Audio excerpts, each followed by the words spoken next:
2. Breathe. 3, 4, and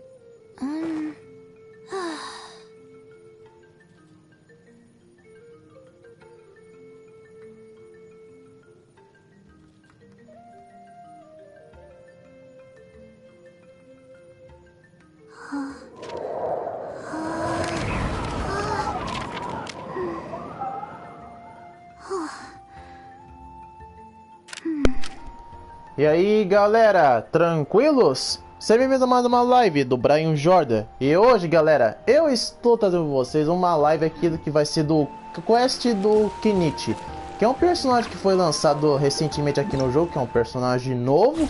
É um personagem que chamou muita atenção da galera quando foi anunciado a região de Natal, pelo seu visual que é muito interessante, e também pela sua gameplay que é bem diferenciada. E olha gente, sinceramente, eu não sei se isso aqui é uma quest do personagem ou se quer outra função, porque quando você vem aqui nas missões lendárias, vocês sabem que quando vocês vêm aqui, vocês encontram as quests de cada um dos personagens do game. Mas só que desta vez não vem nenhuma quest da Mulan ou sequer do Kenichi. Tudo que é mostrado aqui agora no jogo é só crônicas da tribo. Pelo que dá pra entender, essas crônicas aqui da tribo contam mais sobre as tribos da Mulan e também do Kenichi e da Kashida. Provavelmente as quests desses personagens vai ser assim agora.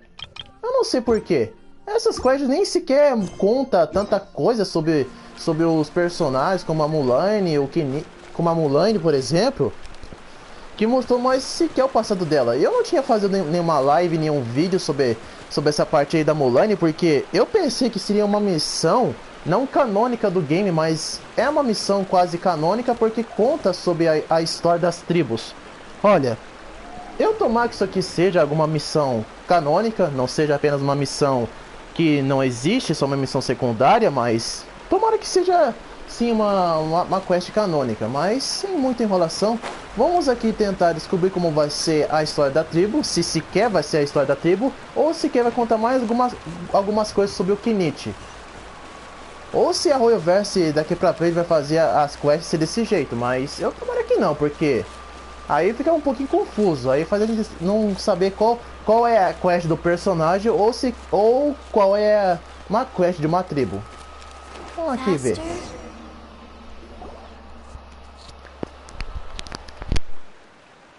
Hi, I'm Huni. Are you here to help find the baby Saurians?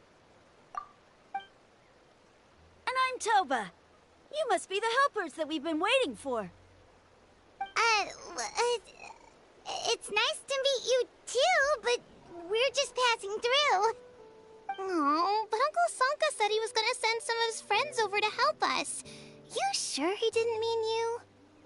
Yeah, sorry. Whatever this is about, it sounds like you've got the wrong end of the stick. Wrong end of the stick? Darn it! We've been tricked, Huni. I should have known that Glasses Guy was a con artist. What are we supposed to do about the baby Saurians now? Time's running out. It's okay, Huni. Don't worry. Why don't you tell us what happened with these baby Saurians, huh? There's been a lot of unrest in the tribe lately, and my dad's Saurian got injured. Her name's Nana, and she has 3 little babies. After what happened to Nana, her babies were so scared that they ran off and hid. I'm really worried about them, so I decided to go look for them. If Nana is your dad's Saurian, why isn't he the one looking for them? My dad's one of the elders, so he's busy getting ready for Turnfire Night. It's a really important ceremony, more important than this, anyway.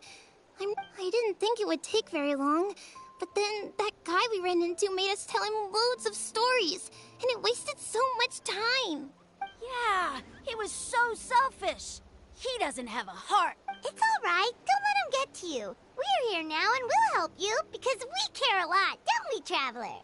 They should be. I already managed to find their tracks, and it seems like they're hiding on the cliff. Really? Wow! Thank you so much, Miss Traveler and Miss Paimon. Awesome. You gotta be careful out on the cliffs, though. They're really steep. Even grown-ups have trouble climbing them.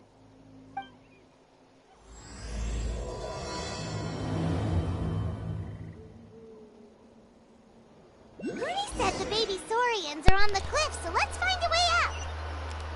Agora começamos aqui o ato. Na verdade é ato 1. Temos o ato 2 e o ato 3. Vou terminar a live, vou até reeditar o título. Eu não tenho nenhum personagem que escala.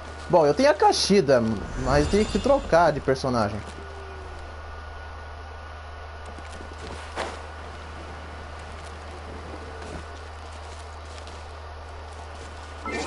Vou ter que trocar com a Kashida mesmo.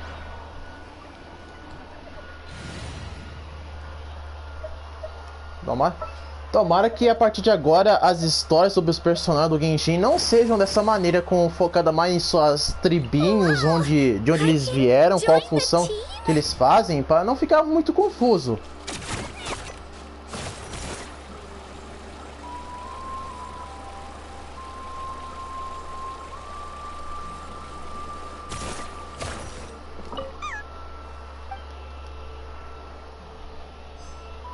Um já foi. Faltam 2. Isso é uma das coisas que também eu acabei de escutar da galera dizendo. Tem até pessoas dizendo que a região de Natal do Genshin é a redenção da Royalverse. Cara, redenção, é sério que os caras falam esse tipo de coisa pro jogo? Falando que é uma redenção? Ah, me poupe, cara. Pra mim, o Genshin Impact não tinha nada de problema. O jogo, pra mim, o jogo tá tudo perfeitinho, legal. A galera que falava que o jogo tava com problemas, precisava de melhoria, era só melhoria de recompensas e as partes que tem que fazer no mundo aberto do game. Simples assim.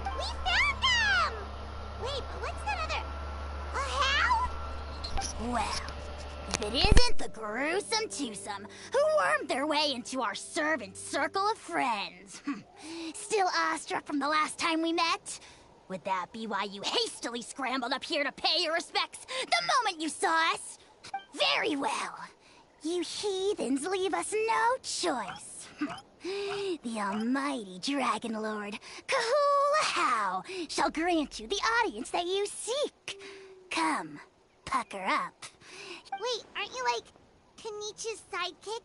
What the heck are you going on about? You're somehow managing to be even more annoying than the last time we met. Silence! Who are you calling sidekick? We are the Dragon Supreme, sovereign ruler of the Nation of Flame. We shall have you know that last time, were it not for Kenichi's earnest pleading on your behalf, you would have received not a single word of mercy. Oh, come on. You talk big, but Kenich clearly has you under lock and key. That's more like it. If you must know, our humble servant begged us to investigate an abyss incident near Hoytsidland, and we chose to grant his request. Abyss incident? See this little lizard? Its mother, a medium-sized lizard, came under the influence of abyssal power. In her confusion, she attacked my servant's tribe, then assailed her own offspring. Yikes! So how is she doing now? She was but a lowly bug fighting against the power of the abyss. Naturally, she has departed for the Night Kingdom. Such a fragile creature. Apparently, she ended her struggle by leaping from a cliff. Leaping from a cliff? My dear anemic flying ant, as addled with questions as your head may be, please keep them to yourself, and wipe that absurd expression off your face. Anemic flying ant? Huge! Just you wait, two can play at the ugly nickname game. We sense a faint abyssal energy. An evil sorcerer must be lurking nearby, but they are well hidden. If you encounter any suspicious outlanders, be sure to give them a robust interrogation. Suspicious outlanders? Wait, are you mocking us? Ha! How dare you cast aspersions on your ruler, heathen! You're just lucky that our servant has such vile taste in friends. Otherwise, we would beat you black and blue, and then purple, then black again! If you're not here to kiss my feet.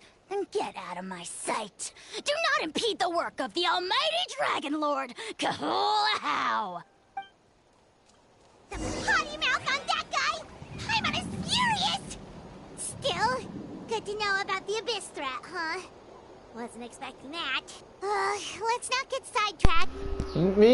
Minha nossa, que NPC mais desprezível, cara. Nossa, ele até é mais desprezível do que do Exclamation Show. Até do Zero do Tower Fantasy. Cacilda, mas que NPC chato. Se a intenção da Royalverse era criar um NPC figurante pra ser chato no jogo, então eles conseguiram. Putz grila. Ele se acha o fodão. Ele trata tudo como se fosse inferiores e fosse soberano pra tudo. Cara, ainda bem que temos o Neo Velete como o dragão mais bondoso e gentil de todos. E também é um personagem mais legal. Já esse aí, cara, putz grila, que NPC chato.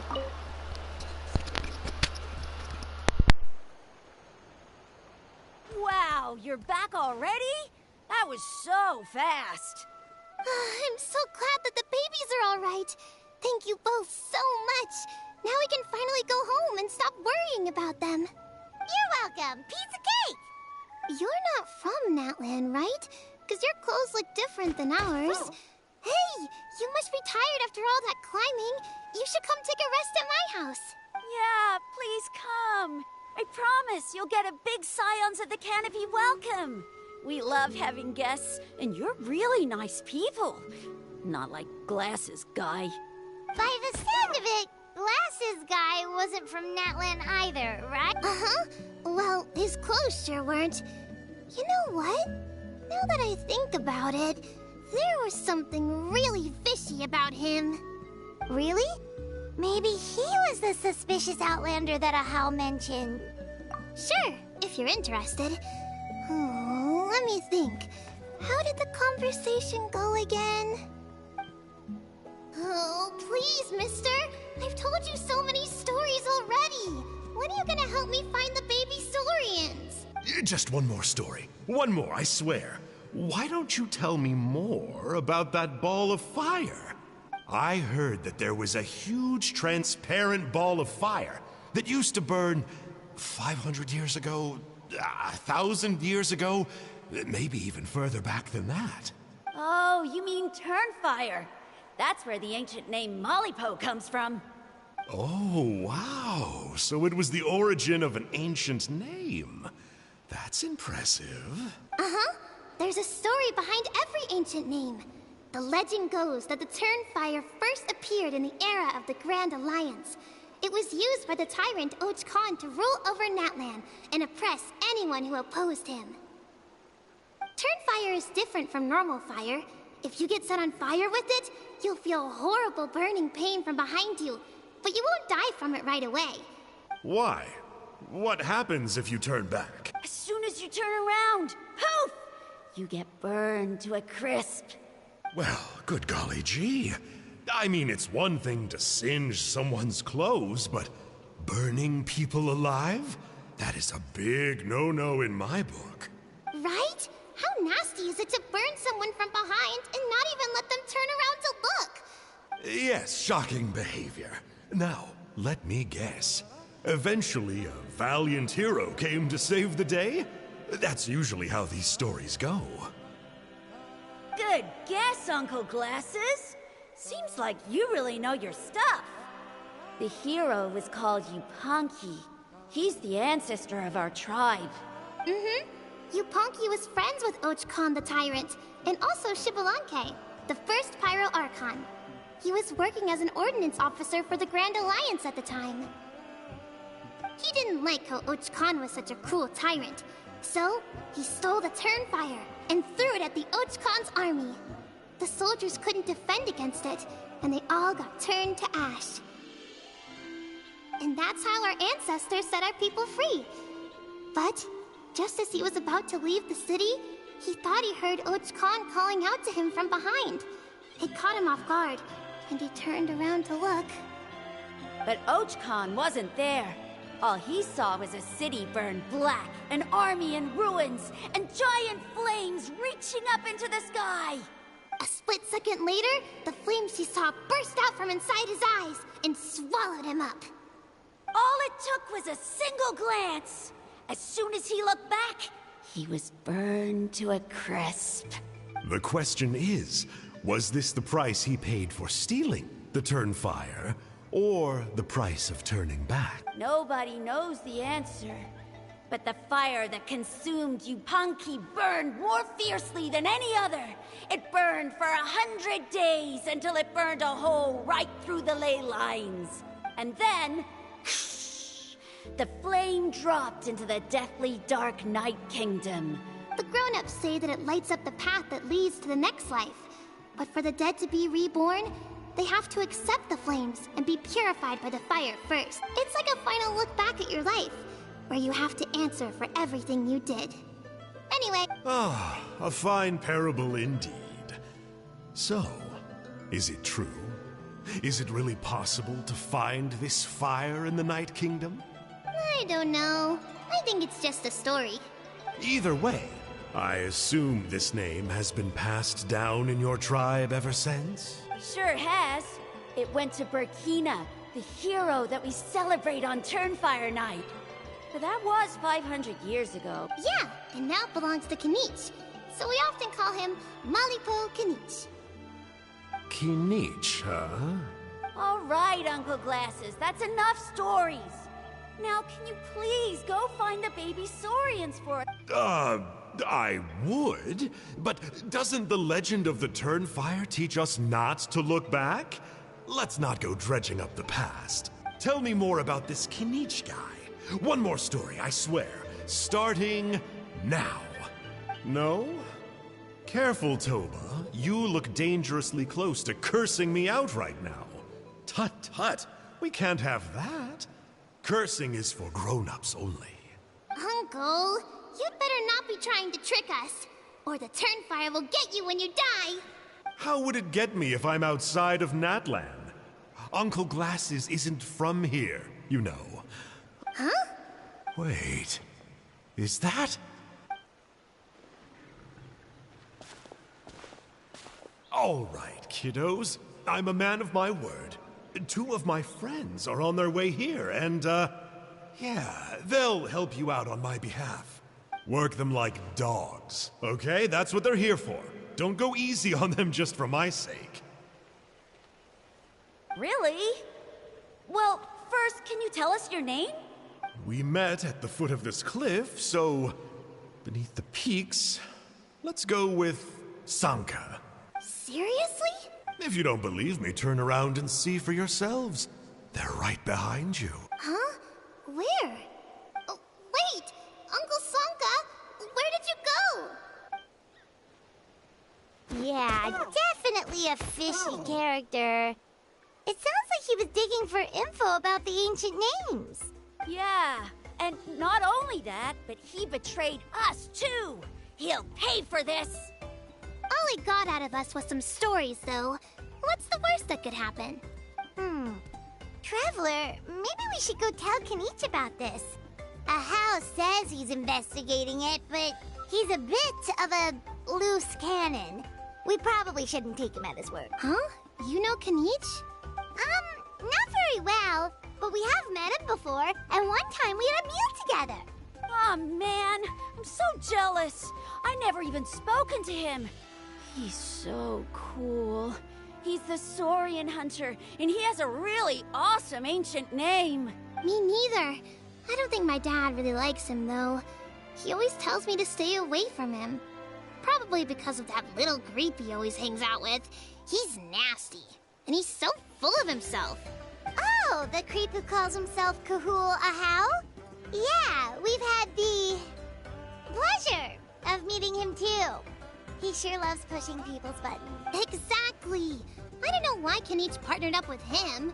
Why didn't he pick me instead? Uh-oh. Oni, look how late it is. We've been out way too long. We better get home now or we'll... Oh, yikes. You're right. Okay, well, this path here leads to our settlement. If you decide to visit, remember to come to my house. If there's anything you need, my dad can help get it for you. Hope to see you soon. We gotta run. Bye for now.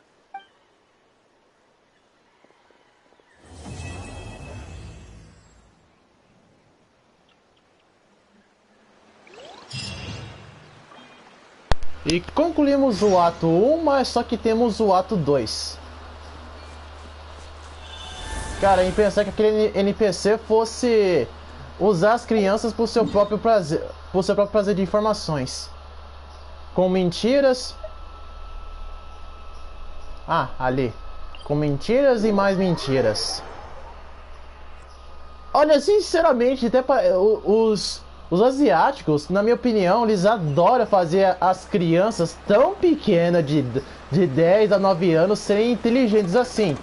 Sendo que na realidade nem são tão inteligentes assim. Bom, diferente aqui do Brasil, pelo menos.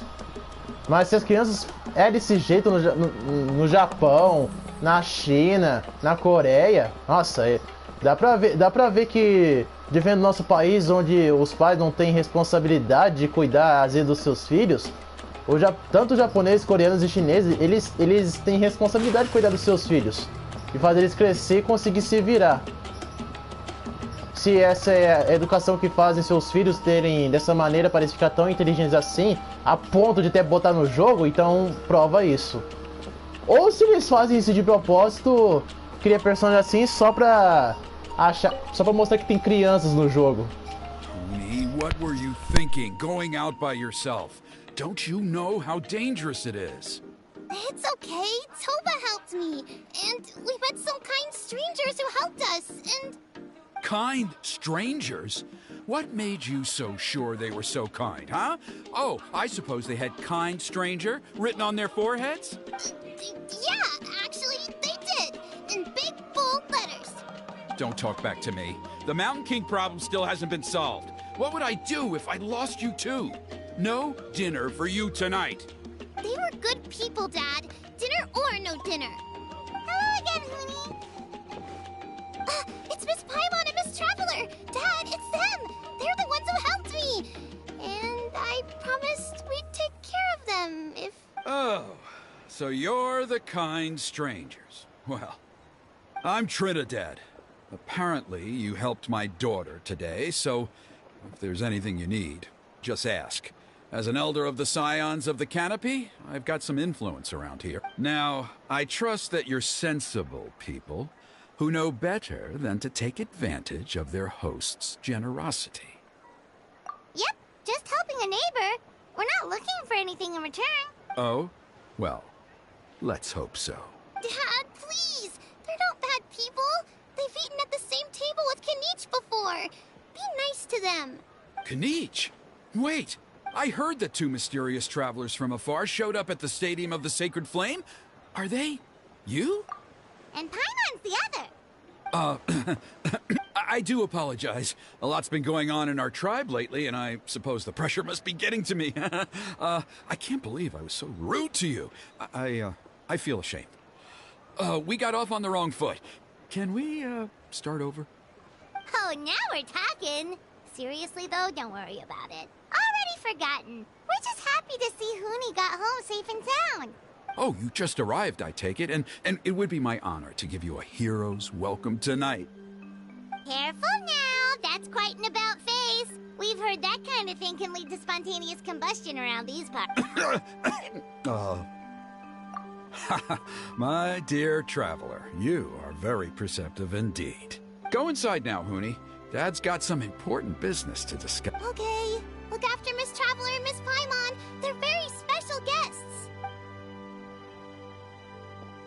Well, we'll hear you out, but we can't make any promises that we'll be able to help. Well, this is a matter of utmost importance. Please, allow me to explain.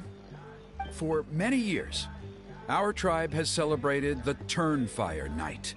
It is a traditional ceremony among the Scions of the Canopy in which we remember our ancestor, Burkina, and his companion, Kangamato. The Burkina was a hero who bore the ancient name Malipo, and Kangamato was a powerful Yumkasor warrior They were victorious, but it came at a great cost. Rakina paid with his life. The Mountain King survived, but was contaminated by the Abyss. And normally, Yunpanqui never live longer than a century. It is possible that the Abyssal power is responsible for his unnaturally long lifespan. Oh, that's right. The Mountain King is a living symbol of our glory, but even this glory comes. The Abyssal power inside him is highly sensitive, and when it is disturbed, he awakens and flies into a blind rage, attacking anything that moves. So, besides the ceremony, another important part of Turnfire Night each year is cleansing the abyssal power inside the Mountain King, so that he will remain sound asleep. However, Abyss-related incidents have been on the rise in that land lately, as I'm sure you're both aware. As a result, it has become increasingly difficult to keep the Mountain King in hibernation. Only 5 months have passed since the last Turnfire Night, and he's already showing signs of instability. Has he woken up again? He has. We managed to contain the situation by performing a makeshift ceremony right away, but it was a close call. He could reawaken at any moment.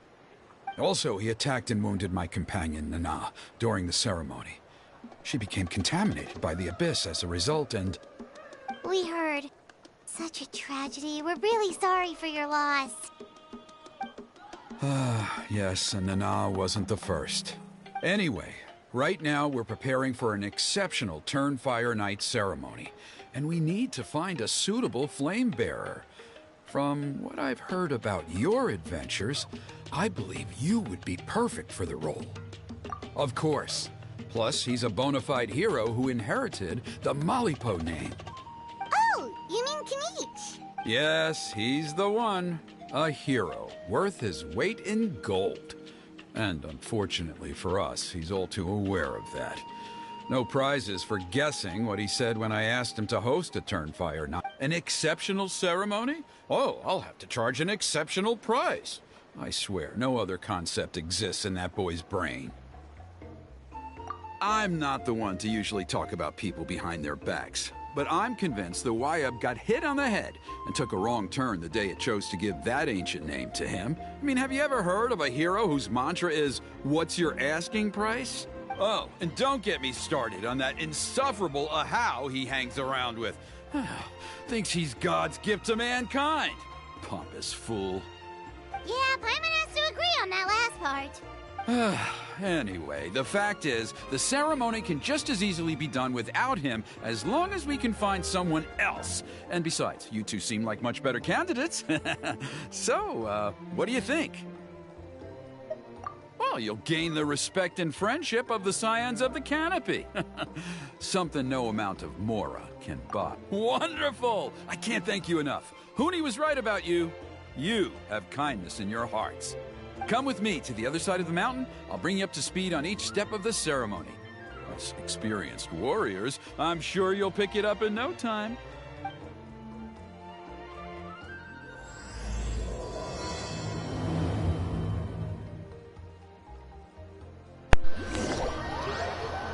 Iniciamos o ato 2. E olha, sinceramente, essa NPC chamada Uni, ela é bem diferente do que a maioria dos NPCs. E por que eu acho bem diferente? Bom, é muito simples. A gente quase nunca teve tantos NPCs diferentes ao longo dos 4 anos do Genshin. Sempre é o mesmo NPC, só que com roupa diferente. Mas já esses da região de Natal são completamente diferentes.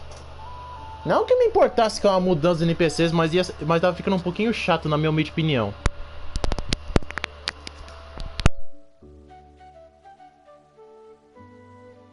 Oh, great Kahul Ahau, bless you. Shut your filthy mouth, worm of the abyss! Your putrid words defile the air we breathe. You make the almighty Dragon Lord, Kahul. Speaking as a member of the Abyss Order, that's music to my ears. Exactly the kind of reaction we're going for. But on a personal level, I gotta say, It's pretty hurtful. Ugh, never have we heard such brazen blustering from someone who is inches from death.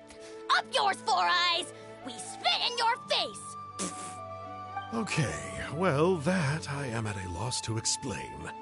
How do I manage to stay so chirpy and cheerful? But I digress. Mr. Kinich, I admit it, you, sir, are a legendary hunter.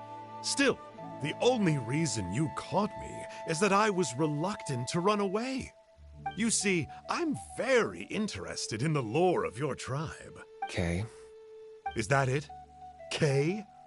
Aren't you intrigued to know what it is about you guys that prompted a visit from the abyss?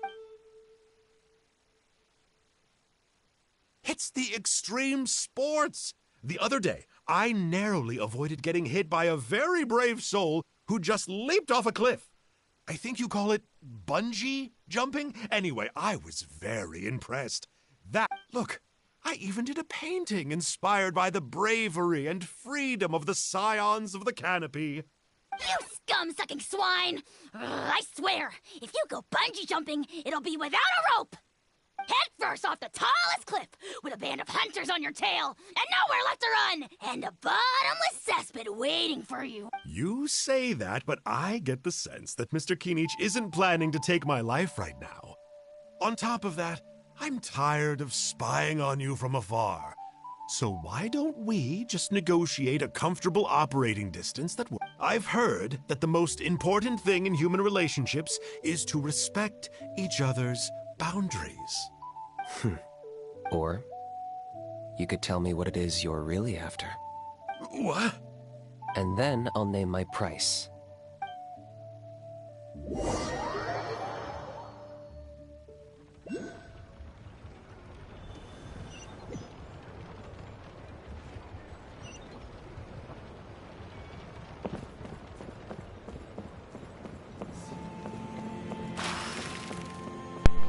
Dá pra ver que o Kinich, ele é bem diferente do que quase a maioria dos personagens. Ah, tem que ter algum... Ah.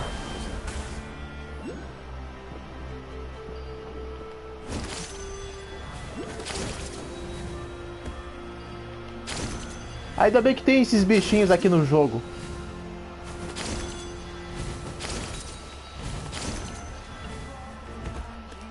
Porque antes, às vezes era um pouquinho de saco tentar viajar em Sumero. Sei que tinha esses negocinhos aqui pra ajudar na viagem mais rápida, mas eles eram quase insuficientes. Porque não é em toda a parte inteira de Sumero que tinha isso. E ter esses bichinhos aqui pra gente poder jogar, poder explorar o mapa, é uma coisa nova pro jogo.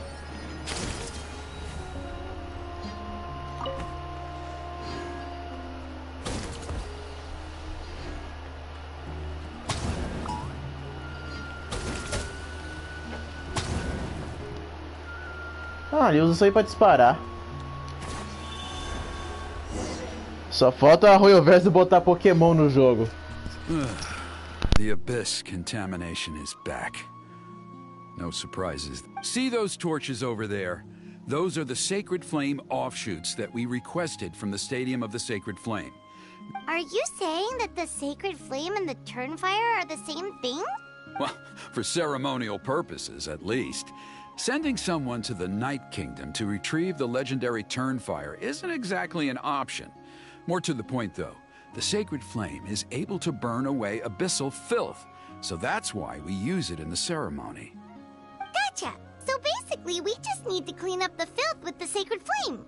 Well, that's one part of it, yes, but the complete ceremony is a bit more complicated than that. First, the flame bearer must collect a kindling of the sacred flame from the starting point, then use a grappling hook to fly up into the sky and light each of the sacred flame pillars. Then, they must go down into the canyon, all the way into the cave where the Mountain King slumbers, lighting braziers and the final altar along the way. The most skilled flame bearers can accomplish all of this without touching the ground once. As much as I hate to admit it, Kinich is capable of this. Wow! He can do all that flying without ever falling to the ground? can. It'd be much harder for you guys.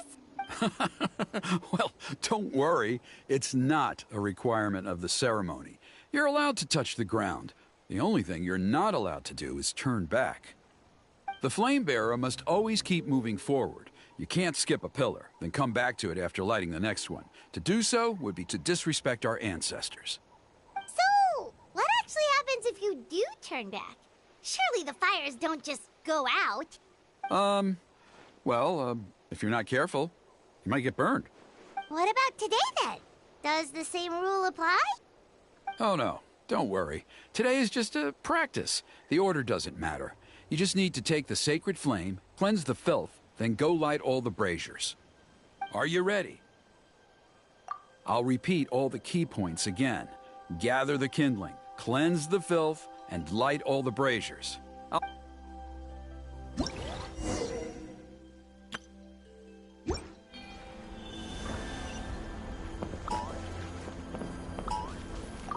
Alright, let's use this kindling to complete our mission.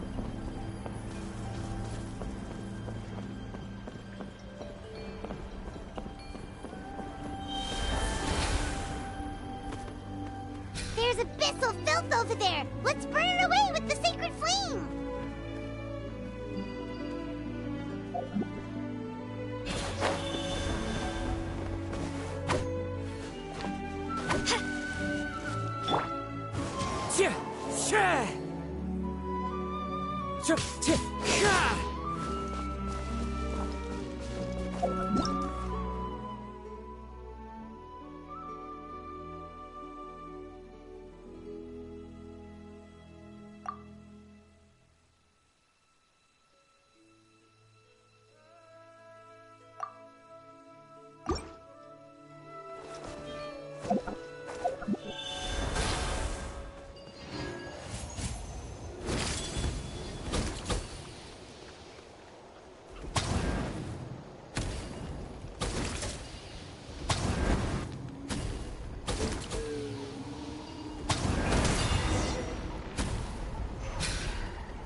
That should be all the braziers. Let's regroup with Trinidad.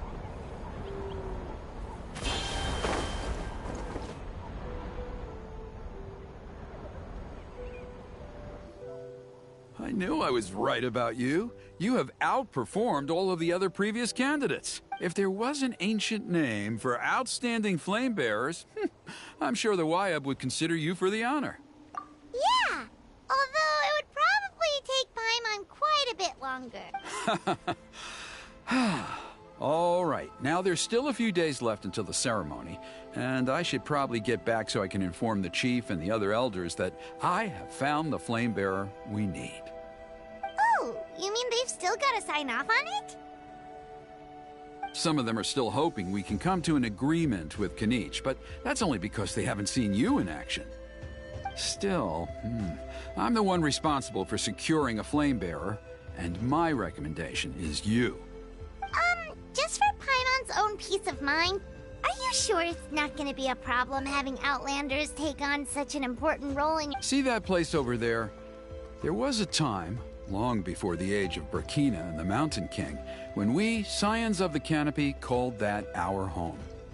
After a period of upheaval, our ancestors were forced to move away. Now, it has become a place where our youths go to develop courage and kindle a spirit of adventure. If we fail to keep the threat posed by the Mountain King at bay, it might not be long before we have to move again.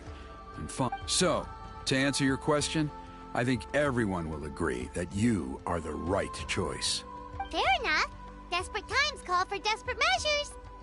I'll need you to drop by my place at some point before the ceremony, if that's all right. There are still a few final details that we need to discuss. Okay, see you later then. You have my gratitude. We've helped out with a lot of other local festivals before, but this one feels a little different. Anyway, let's take a break before heading back to Trinidad's place.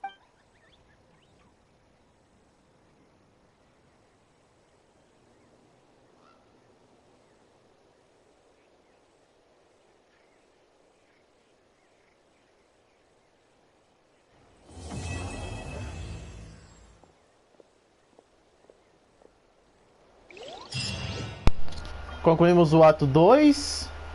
Esse ato 2 foi bem de mamão com açúcar. E agora vamos pro ato 3, que é o último ato. Que desta vez vai ser o foco no Kinich. Porque pelo que eu sei da parte da Mulan, quando você termina ato 1 e 2, que são apenas missãozinhas pequenas, de como se fosse missão secundária, aí sim no 3 que você tem a companhia da personagem e principalmente da sua tribo. Eu tô meio que com esse negócio de quest da tribo da Mulan, do Kinich e também da Shaska. Não atrapalha deles ganhar uma própria quest que conta mais sobre eles, sobre a sua história, do que eles eram antes de se tornar o que são. Traveler? Paimon? Kinich! Fancy meeting you here. We've actually been looking for you. I'll get straight to the point. I hear you accepted a proposal from Elder Trinidad. Oh, the, Turnfire Knight, you mean. You were still his first choice, it's just... Oh, jeez. It's not what it looks like, promise. Chill, it's cool. I only mention it because there's something you should know. And I suspect Elder Trinidad hasn't been completely forthcoming with you. His true intention is to resolve the Mountain King problem once and for all. Once and for all? You mean this'll be the last Turnfire Knight ever? That's right. He wants to use you to send the Mountain King to the Night Kingdom.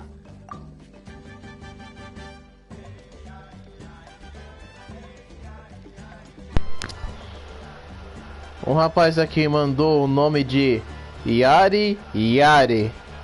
Que por sinal eu não entendi.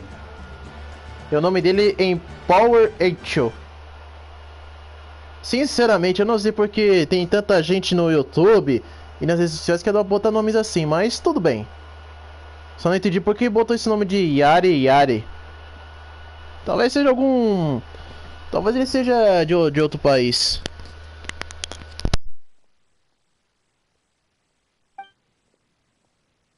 To the Night Kingdom? You mean... To his death. Whoa, are you serious right now? You shouldn't go blurting out accusations like that, it could get you in trouble. Too blunt?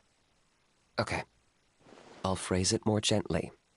There is potentially a possibility that Elder Trinidad may be hoping that during the course of the ceremony, you kill the Mountain King dead. But that's ridiculous! He told us the the Mountain King is a living symbol of your tribe's glory. And that glory comes at a price. Oh, that's right. The Mountain King is a living symbol of our glory, but even this glory comes at a price. Ah, yes, and Nana wasn't the first.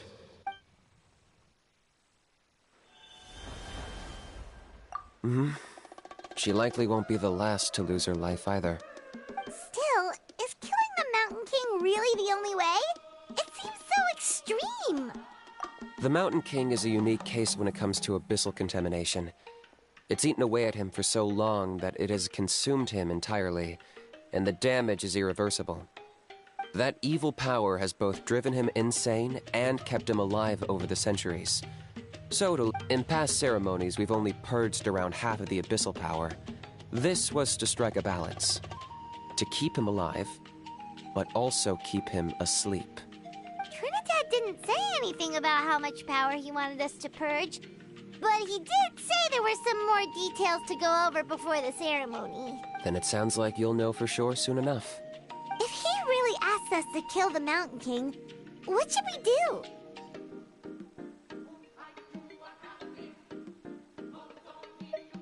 I know this must come as quite a shock, so I suggest you act like you didn't hear anything for now. But would you have time to visit the chief after your meeting with Elder Trinidad?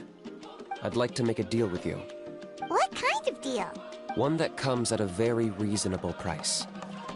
I'm sure you have plenty of other questions, but we can talk more later. Good. See you soon.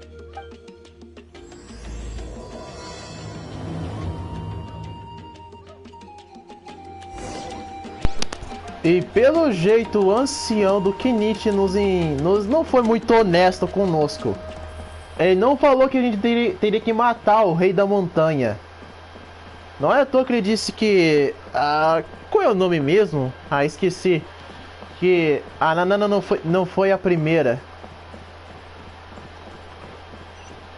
O Kenichi é mais um personagem do Genshin Impact, que é bem sério, calmo e inteligente. Primeiro foi o Diluc, Kaia, depois o Child, aí foi o Kamisato Hayato, aí o Tignari, e também entre outros. A lista é tão grande que é difícil lembrar todos. Outlanders, you have returned. Did you have a good rest? It was, pretty good, yeah. Glad to hear it.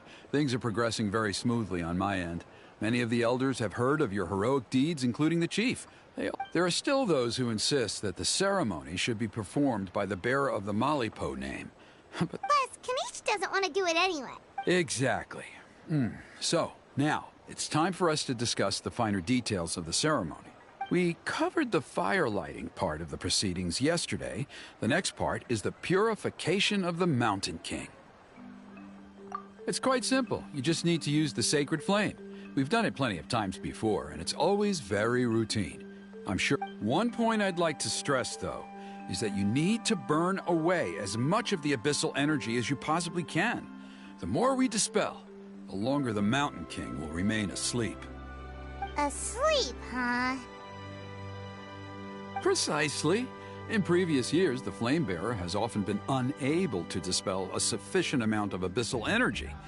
That's the only reason why we have to perform the ceremony on a regular basis. But I understand that you have a lot of experience fighting against the Abyss, and you seemed to wield the sacred flame quite effortlessly yesterday.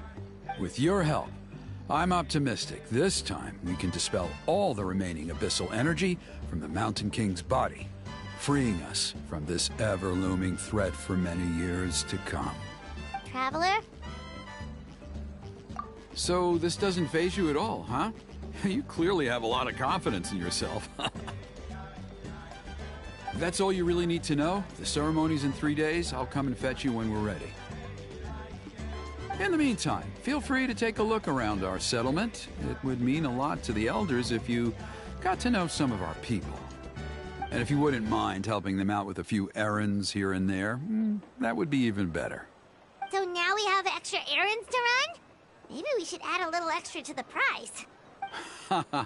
Just a humble suggestion, that's all. It will help you gain the respect of our people, and as a mighty hero, I truly believe that's what you deserve. I'll be sticking around for the next few days, so if you have any questions, you know where to find me. Seems like Kanichi was right. We should go meet up with him right away.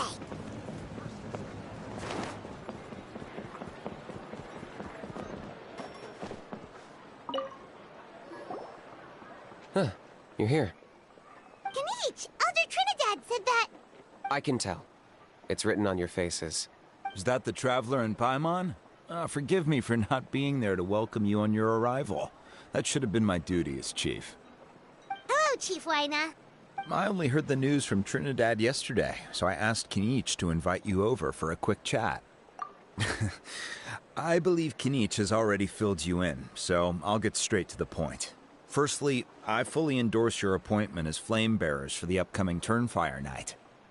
However, I would like to request that you take steps to ensure the Mountain Kings. Every child of our tribe grows up hearing the tales of our heroes.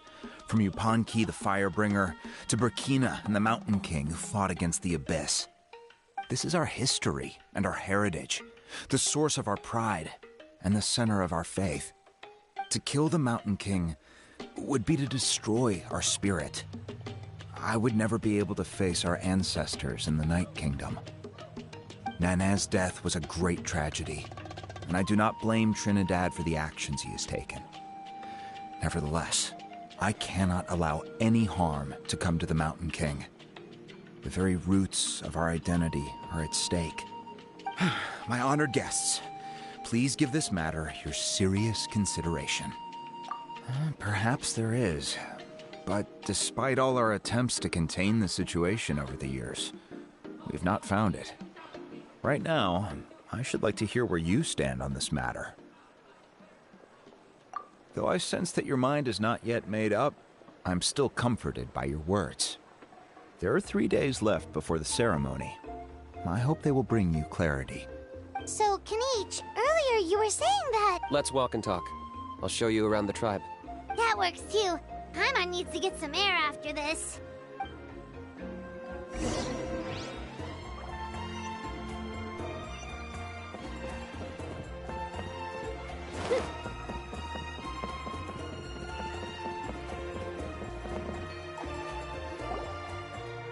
Kanichi, Paimon finally understands why you turned Trinidad down. You knew what he was planning, didn't you? That's why you didn't want to be the flame bearer this time, because it's a double-edged sword. The whole Mora thing was just a sneaky excuse. Double-edged sword is right. But my response wasn't merely an excuse. To solve this exceptional problem, an exceptional price must be paid. I'm working on it. Really? Well, come on then, let's hear it! In a moment. Didn't you have a question you were about to ask me? Oh, yeah. What was it again? Oh, right! We need to talk about how he's completely unhinged. I agree that he has a problem. He needs disciplining, so I hired him a teacher. You got him a teacher? Oh, Paimon would love to see him get scolded for bad behavior. Anyway, moving on. When we ran into a how, he said you two were investigating some Abyss thing together. Is that related to the whole Mountain King situation? Yes, that's the angle I've been working on. I'm a Saurian hunter, but I occasionally hunt the Abyss, too. One time I was pursuing some purple demonic dogs when I accidentally entered a hidden space. I did some research after the fact. Apparently they're known as beastly rifts, and there are many of them of all different sizes. That's where those purple dogs were coming from. So, if we can locate one of these beastly rifts, clear the monsters out, and move the Mountain King inside, he'd be able to continue living. Whoa, that sounds kinda crazy. Would it really work? It's not without its risks, of course. There's a lot of unknowns in the equation. For instance, for all we know, a prolonged period inside the rift could make the Mountain King's condition worse. Still, we desperately need something like this, even just as a temporary measure. You've seen the conflict the issue is causing in our tribe for yourselves, and believe me, it's been a long time coming. The chief is adamant about keeping the Mountain King alive, whatever happens. Paimon can understand. It's less about the Mountain King and more about preserving your culture and heritage. Yes, but on the flip side, you've got people like Elder Trinidad, who is more concerned about protecting the people he cares about now and into the future. And he has every right to take that view. It's one thing to try and preserve the last remnants of a glorious past, but making your kin pay the price for it? No one can seriously tell them that's a fair trade. You're right. There's no easy answers here. Let's leave that to one side for a moment and assume we go with your plan. How do you actually intend to find one of these beastly rifts? Because at least in our experience, the dogs open the rifts when they want to attack us, not the other way around. I think I know a way. You have any better ideas? Not at the moment, but it just feels like using the power of the Abyss for our own ends isn't gonna end well. After all, the Abyss is what turned the Mountain King into a monster in the first place. People are gonna think you've lost your marbles. If it doesn't end well, then that's the price we pay. Everything in the world comes at a price. Even when Yunpanqui, the Firebringer, stole the Turnfire, it cost him dearly. The Mountain King's erratic outbursts have brought tensions within the tribe to a boiling point. Unless this gets resolved quickly, everyone will be stuck in a stalemate. Alright, so what's this deal you wanted to make with us? We're hardly experts on exploiting abyssal power. All I need you to do is keep people away from me. I'm getting harassed on a daily basis by people trying to convince me to be the Flame Bearer. I can't afford to waste all my energy dealing with them. If you help me out, there'll be a gift for you in return. Ooh, what kind of gift? Something well worth your while, I'd say. Just keep doing what you've been doing. Integrate yourself with the tribespeople, so everyone comes to terms with the fact that we have a new Flame Bearer. That way, I won't have an endless stream of people coming to beg me to join the ceremony, and I can focus on finding a way to summon the beastly rift. Then, when the day of the ceremony comes, we'll move the Mountain King into his new home. Still sounds pretty crazy. Even for a daredevil like you, that's dangerous. And even if it works, what if neither Chief Wyna nor Elder Trinidad are happy with it? Have you thought about what you'd do then? At least the two of them would finally be on the same side of the issue, leaving only me on the opposing side. The tribe needs leaders like them far more than a Saurian hunter for hire like me. Can I take that to mean that we have a deal? For sure. And who knows, maybe we'll come up with an even better solution to all of this in the next couple of days. Great. Well, for the next couple of days, please spend some time among the tribe and lend a hand wherever you can. I'm sure everyone will be swept off their feet when they meet our new Flame Bearer. Good luck to us both.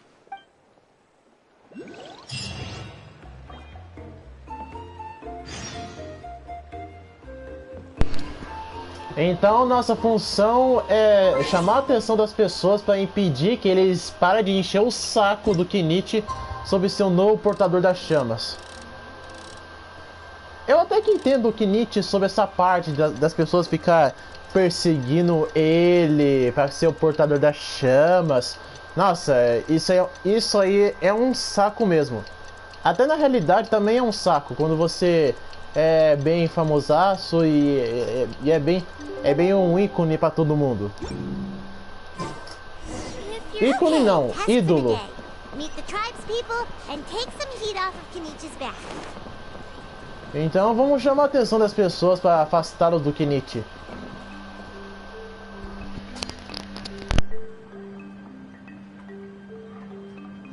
Huni, how can you call the Mountain King a monster? Because he hurt a lot of people, and look what happened to Nana. But it wasn't on purpose. The Mountain King is sick, that's all. He's been hurt by the Abyss. That's true, but the fact remains that he's now a threat to all of us. How can you be so harsh to someone who's sick? If you don't take back what you just said, I don't know if we can carry on being friends. Toba, Huni, what's wrong? Huni's saying nasty things about the Mountain King. It's not right. He's our hero. Once upon a time, maybe, but not anymore. Yesterday, maybe, but... Toba! Fine. I guess my dad is right. Things change, and you just have to accept it and move forward. As of today, our friendship is over. There's no going back. Oh, come on, cut it out, you two. We have some great news to tell you. The Traveler is gonna be the flame bearer for the next Turnfire night. She's gonna do a beautiful ceremony and cure the Mountain King's illness for good. What? Really? So that's what my dad wanted to talk to you about? To be fair, from what we saw the other day, you are pretty good at climbing cliffs. Probably just as good as Kanich. Wait, speaking of Kanich, where even is that guy? Oh yeah, good question. Is he not coming to the ceremony yet? We can get him to come, but if he catches you two fighting again, he won't be happy. He'll be sure to give you both a piece of his mind. Oh, we can't let that happen. I've never even spoken to him before. I can't afford to make such a bad first impression. I didn't mean to argue with Toba. All I said was that the Mountain King has done some pretty bad things. He was the one who turned it into a fight. Yeah, if you weren't friends, there's no way Toba would have come to look for the baby Saurians with you. All right.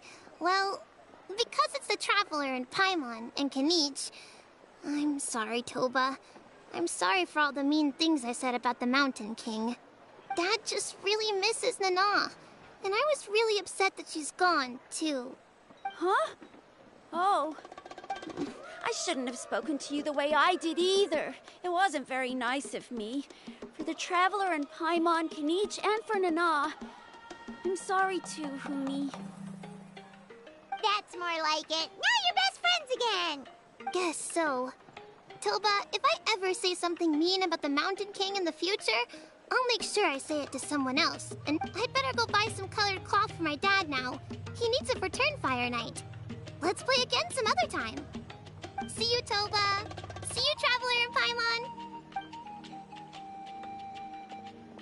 Okay. I'll head home as well then. See you next time. Okay, take care, you two. Even though they said they're sorry, it looks like their friendship isn't as strong as it was before. Let's just hope we can solve this once and for all. Come on, let's move on.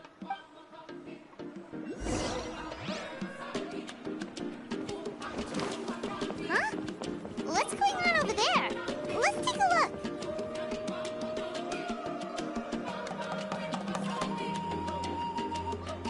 Hey there! What's happening here? A rehearsal for the Turnfire Night dance. Ooh, there's a dance involved? Paimon wants to learn too! You don't know it? Ah, I guess you're not from these parts, huh? It's rare to see a new face around the tribe these days. I thought everyone would be keeping away. Why do you say that? Because of the Turnfire Night, of course. The Mountain King could wake up at any time. That's why we're holding an emergency ceremony. This isn't one of those fun and games festivals. For outsiders, it might even be a little dangerous. Well, did you know that the Flame Bearer this time is actually gonna be an outsider? Oh, I did hear about that. It's a first for sure. I would have loved to meet them in person. What? Oh, it's you? Man, oh man. Well, this is a nice surprise. It's funny. I was just thinking that I'll probably miss out on meeting the new Flamebearer since I'm not taking part this time around. Then suddenly, there you are. Must be my lucky day. You're not taking part in the Turnfire night? How come? You're not an outsider too, are you? You must be joking. Watch this.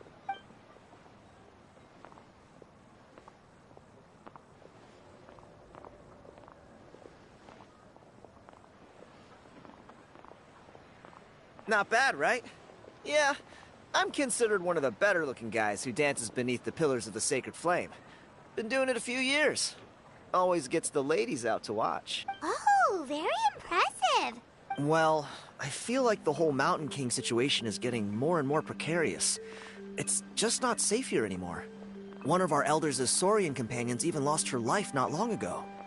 The question is, what are we going to do about this in the long term? But our leaders don't have any answers for us. They're probably too busy fighting about it amongst themselves. The way things are going, it's only a matter of time before it gets violent. So I figured, you know what? Now's as good a time as any to get away for a little while. You look a little disappointed. Disappointed? Nah. It's a great opportunity to go see the world. As every male scion of the Canopy knows, wherever you are and wherever you go, the only way is forwards. We take pride in that. I managed to get in touch with the Saurian Relics Association. They gave me a simple test. Find a decent quality relic, and they'll make me a member. What's the Saurian Relics Association? You've never heard of it? It's a group of amateur history enthusiasts who do research on the ancient Saurian era. They're all about collecting relics and remnants from that age. Speaking of which, the guy who was Flamebearer before you, I've heard that his Saurian buddy comes from that time. A how? A how's a relic from an ancient Saurian civilization? Oh, yeah, him. So you know those two already, huh? Then, do you know how they met? It was deep inside some mysterious ruin, and they signed a contract there. The association folks say that the kind of contract usually comes with a huge hidden cost. Really? That sounds ominous. Who knows? But if it's true, Kanich can probably handle it. He knows what he's doing with weighing up contracts and costs and stuff. I doubt he'd make a contract that doesn't benefit him. Strangely enough, I actually happened upon a strange mural a while back, and it looked to me like it was depicting a Saurian and a human involved. Oh, does that count as a relic then? You bet it does. I was all ready to go take a picture of it and use it as my entry ticket to the association. But after all the abyssal activity recently, I heard that area's been overrun by monsters. The best laid plans, huh? I'll just have to wait and see if things improve. Or... you look like you know your way around a fight. I don't suppose there's any chance you'd be able to help? If all you need to get is a picture, that should be pretty achievable, right? The Traveler deals with monsters all the time. It's a... Wait, you're seriously gonna help me out? Come on, it's no big deal. Compared to some of the things we've been roped into before, this is nothing. Pyro Archon above, you two have hearts of gold, you know that? You're the kind of people who could dive into the Turnfire deep in the bowels of the Night Kingdom, and it wouldn't burn a single hair off your head. Of course it is. All right, come with me. I'll show you the way.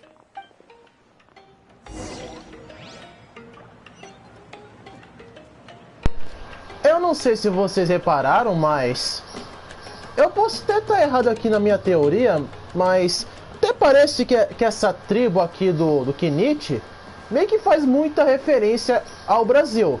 Porque a tribo é tudo verde, tem algumas certas cores amarelos. Até esse NPC é chamado de Tiago, que é um nome brasileiro, mas... ou eu posso estar errado aqui, ou se é apenas uma referência que a Royalverse botou no jogo. Mas se for uma referência, aí que eles fizeram um trabalho bem interessante. Até porque Mondstadt, ele meio que representa muito a Europa, Liyue representa a China, Inazuma representa o Japão, que é isso fica na cara. Já Sumero representa muito o Egito, Fontaine representa muito a França, tanto que a Furina, na quest da Furina, ela canta a música de uma francesa. Até as roupas da Furina até faz parecer que é uma francesa também. Já na região de Natal, eu ainda até agora não sei, eu fico com dúvidas. Mas eu acho que eu posso estar errado aqui, eu posso estar certo que essa parte da tribo do Kinich pode ser uma referência, um pouquinho de referência ao Brasil, já que a tribo é tudo verde. E também esse NPC ser chamado de Tiago. There it is. It's inside these ruins. As you can see, the place is crawling with monsters. Alrighty then. Stay back and take cover, Tiago. This could get dangerous. Woo! Great minds think alike. I'm not about to cramp your stop.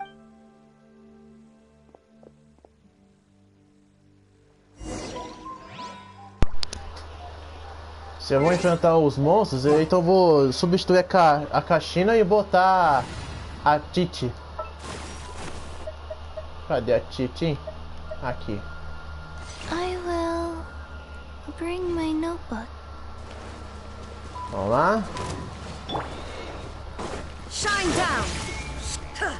Uma coisa que eu sempre mais detestei é enfrentar esses lobos aqui de fenda. E por que eu nunca gostei deles? Bom, é que qualquer ataque que eles fazem faz tanto você e seu time inteiro perder a vida. Lentamente. Bom, ainda bem que não perde a vida quase 100%. Ainda bem.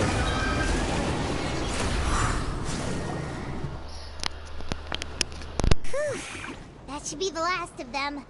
It's a good thing Tiago had the sense to stay in his hiding place, or things could have gotten really hairy for him. Hey, look! That's gotta be it, right? Definitely looks like a mural. True. Now that you mention it, most ancient murals take up a whole huge wall. This looks more like someone with a paintbrush got bored and started doodling. It does match the story he told us, though. There's a Saurian and a human. So, is that supposed to be what an ancient contract ritual looked like? Whatever. We're not here to decipher it. Just photograph it.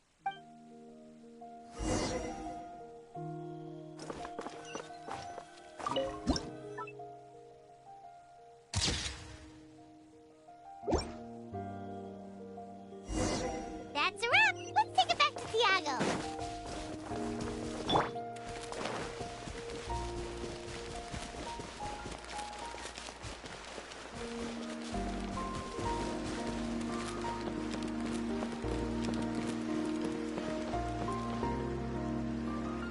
You've been robbed? Oh, Ponche. And I thought my luck was bad. Oh, I put blood, sweat, and tears into that, and now I've got nothing to show for it. Some gap-toothed goon stole it from me.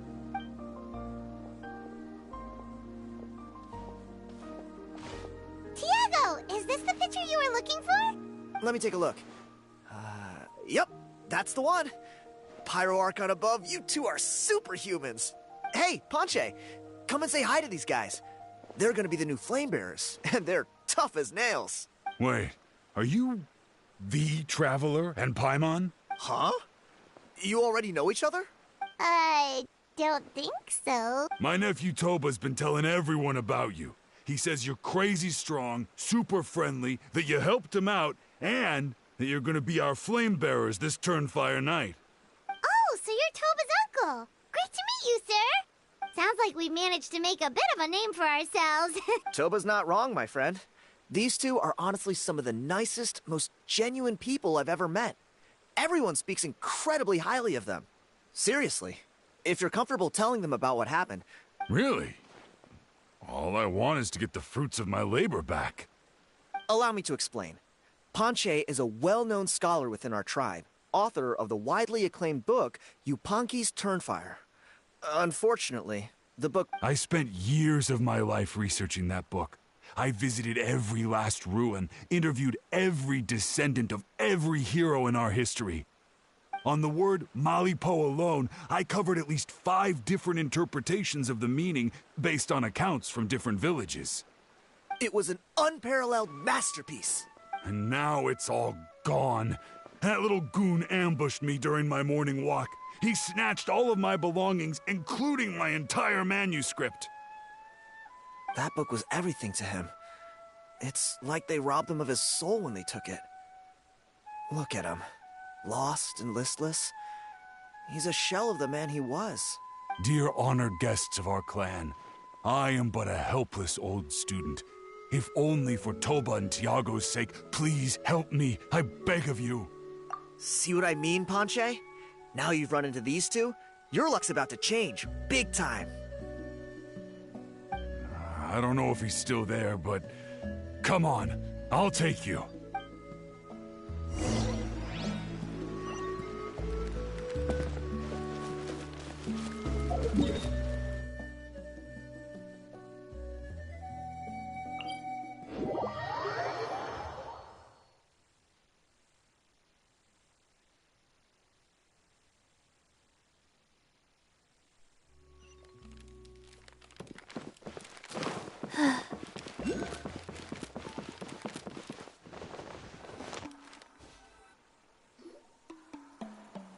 Hey! You thieving rat! Give me my my things back! What do you want now, you old bum? God, you're a waste of space. Prepare to get shoved butt first into a tree hollow. Oh, what's this? Brought a little bodyguard with you, huh? All right, let's see what you've got. What's this? Eat dirt, suckers!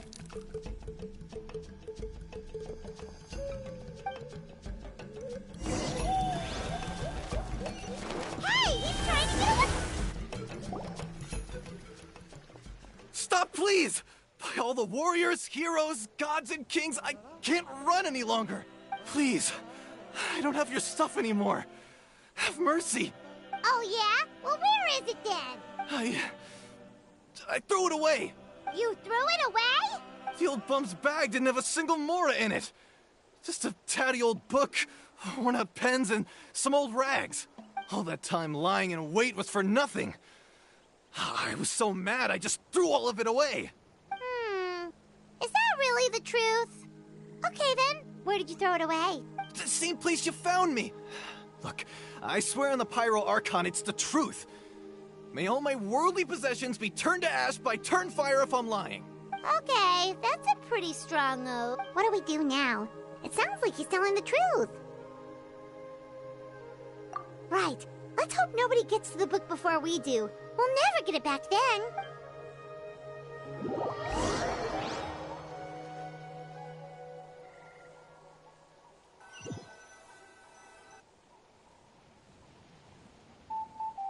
Although the Turnfire is a heroic symbol in Hoytzatlan, it always comes with the more ominous implication of eventual tragedy. This holds true for all bearers of this ancient name in recorded history.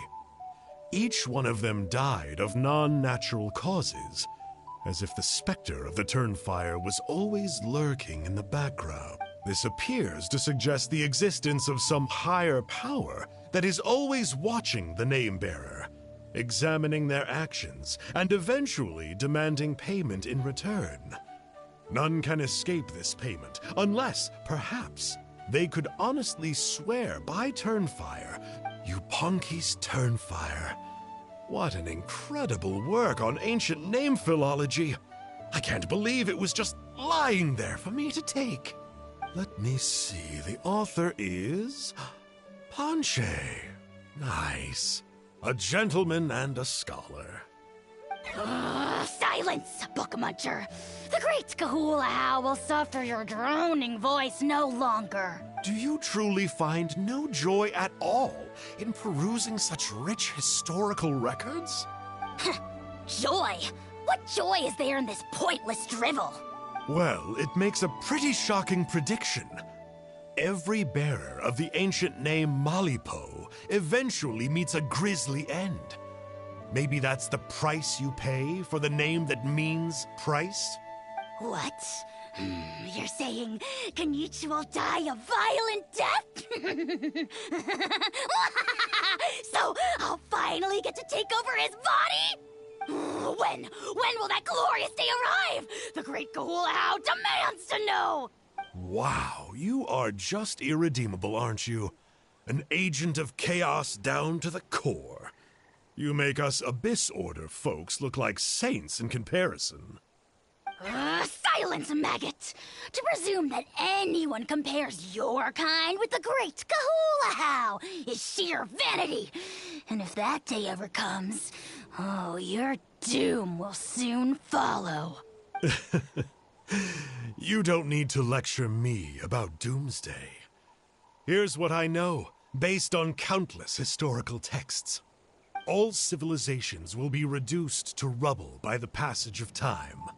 From ancient kingdoms, to heavenly thrones, to worlds beyond, there are no exceptions. But from the ruins of every civilization, the dust will rise and never settle, thus transcending the confines of time. And you, great Kahula How, are one such speck of dust from a bygone age. I've paid dearly for the chance to observe you up close. Now, let me take a good look at you. We'll see whether any memories of that age still remain inside you.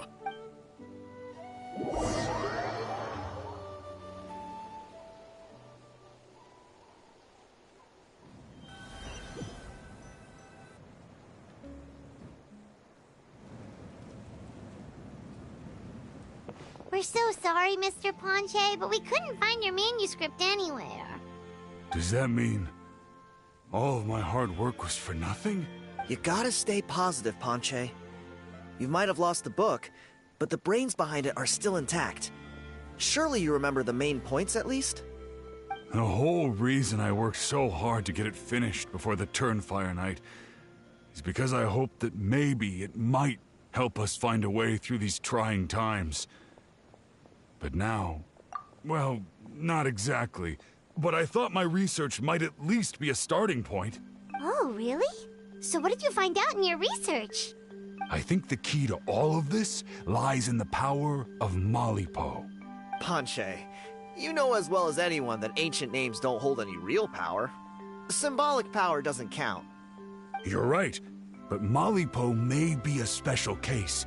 Given that it first arose in the era of the first Pyro Archon, it might contain remnants of Xbalanque's power. Yeah, I remember that story. My grandpa told it to me when I was a little kid. Maybe you're the special case. Most kids stop believing in that stuff by your age. I'm not talking about childhood superstitions here. There is evidence. Like what? Like the fact that the Mountain King is still alive. Everyone attributes that to the power of the Abyss. The key factor is that Burkina summoned the power of Malipo at the cost of his own life. If you don't believe me, then answer me this. How many other creatures can you think of who lived longer, not shorter, after being contaminated by the Abyss? Traveler, different situation but similar idea. Doesn't this remind you of the hilly... So, I came to the conclusion that Malipo must refer to some mysterious ritual involving a tit-for-tat exchange. It began with the first Pyro Archon, fell with the Grand Alliance, then was buried in the Night Kingdom. Hey.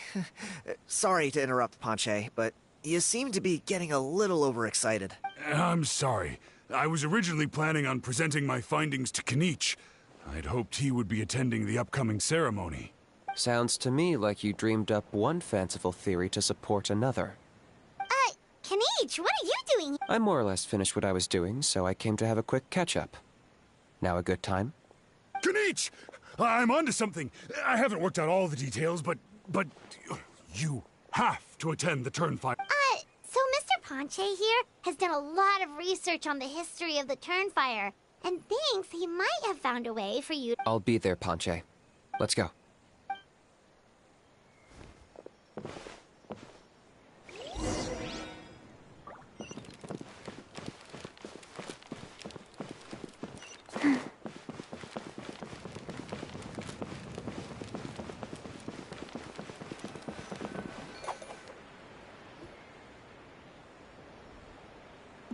Here will do. Yeah. I'd like your help giving it a trial run tomorrow. If that works, we have our planned come Turnfire night. Sounds like you're not considering Ponche's... You heard him. He hasn't worked out the details yet. We need a more practical solution with concrete steps to follow. Yet? Are you saying you think he might actually be onto something?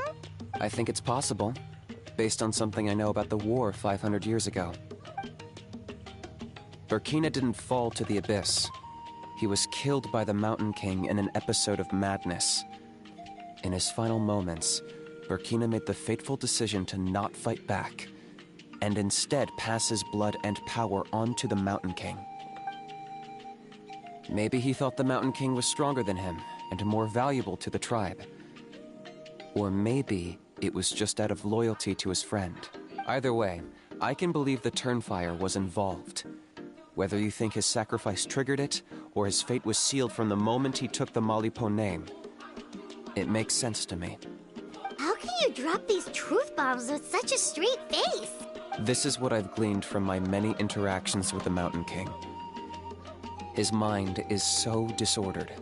It took some time to piece it all together. The story Elder Trinidad told you was the more palatable version of events. the truth is even darker. The Mountain King's mind isn't just disordered. He is suffering and feels great shame. I believe he wants to be put out of his misery.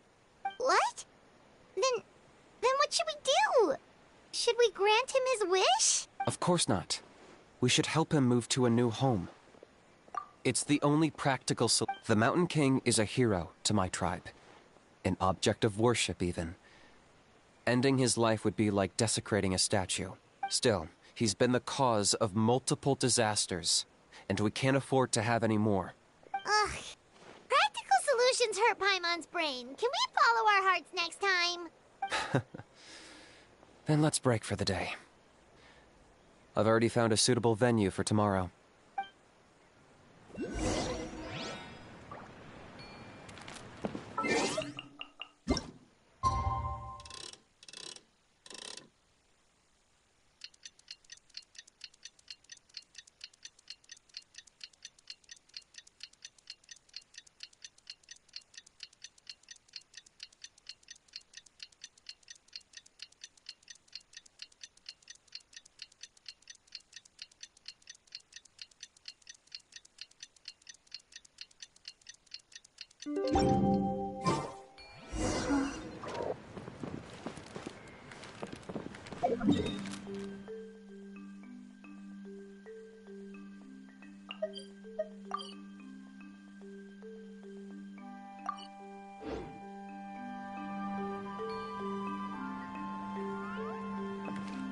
A parte que também me incomoda um pouco do Genshin Impact são essas partes do mapa, onde a gente tem a parte de cima e a parte de baixo. Porque nem são todos os mapas que tem algumas entradas que a gente pode sair.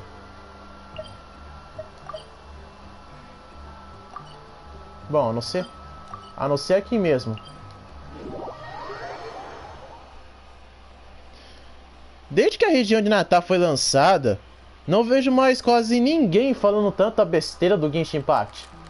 Falando que o jogo tá horrível, isso e aquilo, que a atualização os decepcionou, por aí vai.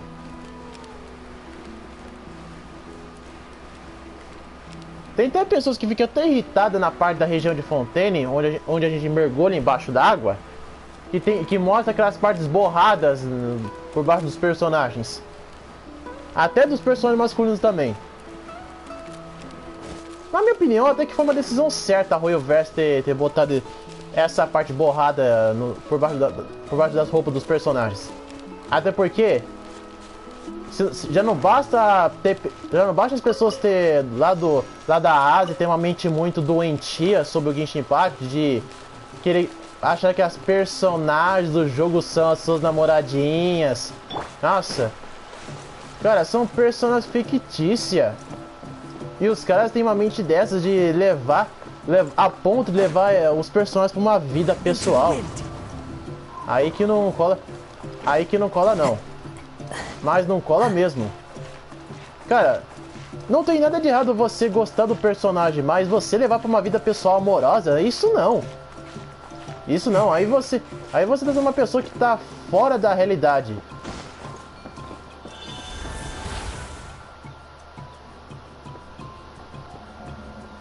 Mas só o povo da Ásia pensa. Mas só o povo da Ásia pensa dessa maneira, pegando os personagens, tantas femininas, para seus relacionamentos amorosinhos. Tanto que quando teve o evento do Scaramucci com a Nilou, teve gente que ficou bem irritado só porque o personagem foi o foco do evento, e que tinha até a gente shippando que o Scaramucci e a Nilou seriam uma estrela de casal, e o pessoal ficou tão revoltado com isso que começou a boicotar o personagem e a Royalverse por causa disso. Very punctual. Oh, so, the gruesome twosome come crawling back. Here to make amends after the gross irreverence you displayed last time? Very well. The almighty Dragon Lord Kahula shall grant you the audience that you seek. Now, pucker up and kiss our... Kenichi, didn't you say you found him a teacher? He's just as out of control as ever! Hey! No one gets to discipline the almighty Dragon Lord Kahula.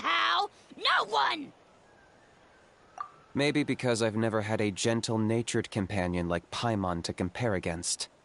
Is that a compliment? Yeah, I see what I'm missing out on now. Knit! We could drown this measly flying ant in one droplet of spit! How dare you compare her to the almighty Dragon Lord Kahula How! Oh, just wait till I possess your dead body! I will commit heinous atrocities! Tear down your legacy! Destroy your reputation! Wreak havoc on your...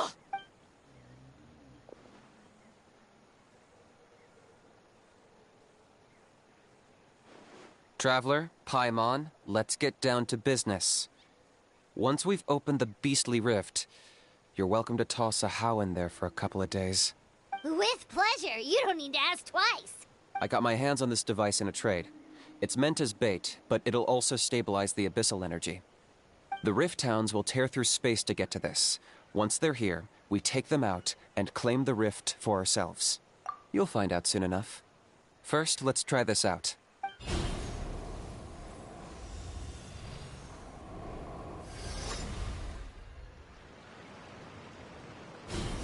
They'll tear you to pieces given half the chance, so be careful.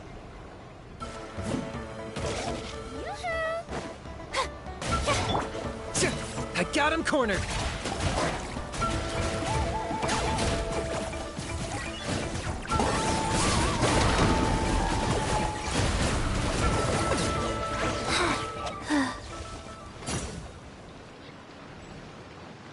Uh-oh. Are there even bigger ones on the way? You see, Kinich? I'm a man of my word. In fact, I'd say I under-promised and over-delivered. I take it this is your true form? Now that our deal is complete, it's time to start the next phase of our relationship. I made a promise to the great Kahula How, and now I'm here to seize your body for his use. Cliché, I know. The hero's trusted partner sells him out to the abyss in a shocking act of betrayal. Cue bad guy speech and drawn-out death sequence. Huh? Angel? Huh? Huh? What are you two doing here? Oh, Mr. Kinich, this is not what we agreed on. Traveler, this is the gift I got you. I know you're looking for intel on the Abyss Order, so I thought he might be of use to you. But it looks like you've already met. Yikes. Frosty reception. Gotta say, I kinda pictured this moment going a little differently. Tears of joy welling up in your eyes as you say the words, "It's good to see you again, oh..." Don't be ridiculous. Sounds like you've been reading too many romance novels. There we have it. Change is inevitable and nothing lasts forever. What a pity. Well then, time for you to meet the new me. This time, please call me Sanka. Sanka! Aha! So you're the glasses guy! You tricked Huni and Toba into telling you a bunch of stories! What does it matter? A name is a superficial label. It's what's deep down inside that counts. And I've shown you the deepest parts of me. That would explain a lot. Why else would you show up here and start acting like a wise guy? You looking for a fight? I'll pass. I do rather like you, as I've said before. But my one quibble is that you really don't know your own strength. Wait. Of course. You're the one behind all the recent Abyss activity. Let Paimon guess. You've been provoking the Mountain King too. Haven't I told you before? I'm not part of the inner circle who do our Highness's bidding. My interests are far more low stakes. I spend my time digging for truth in ancient doodads and books. You really think a benchwarmer like me is capable of more than that? I investigated him. He's not connected to the recent events. Just happens to be in the area. So, I struck a deal with him. He helps me summon a rift. I allow him to do some... But that's all over. And now Kinich wants to hand me over to you. Well, I was hoping this would be an opportune moment to whisk away his body. That would have given me some more time to study the great Kahula How. But now I've run into you, which is just my luck. Or maybe I've incited the wrath of the Turnfire, and this is the price I have to pay. But I don't understand. What did... Wait, does that count? Let me think. How? You are the worst of the worst! Colluding with the Abyss Order against Kinich? How could you betray your partner? There is no betrayal. The almighty Dragon Lord Kahula How is a partner to no one. Don't worry, I told him to act as bait. Yes, and you should have picked a bigger fish. The Abyss Order? Ha! What a joke. Not even a match for our lowly servant. I put up with this toad's croaking for days, and it was all for nothing. It looks like your disciplinary measures have been less than effective, Mr. Enjo. What did you expect? Behavioral rehab isn't really our thing. Otherwise, we might as well change our name from the Abyss Order to the Abyss Boarding School. The abysmal disorder would suit you better. Kanish! Dispose of him! He is of no further use to us! Traveler?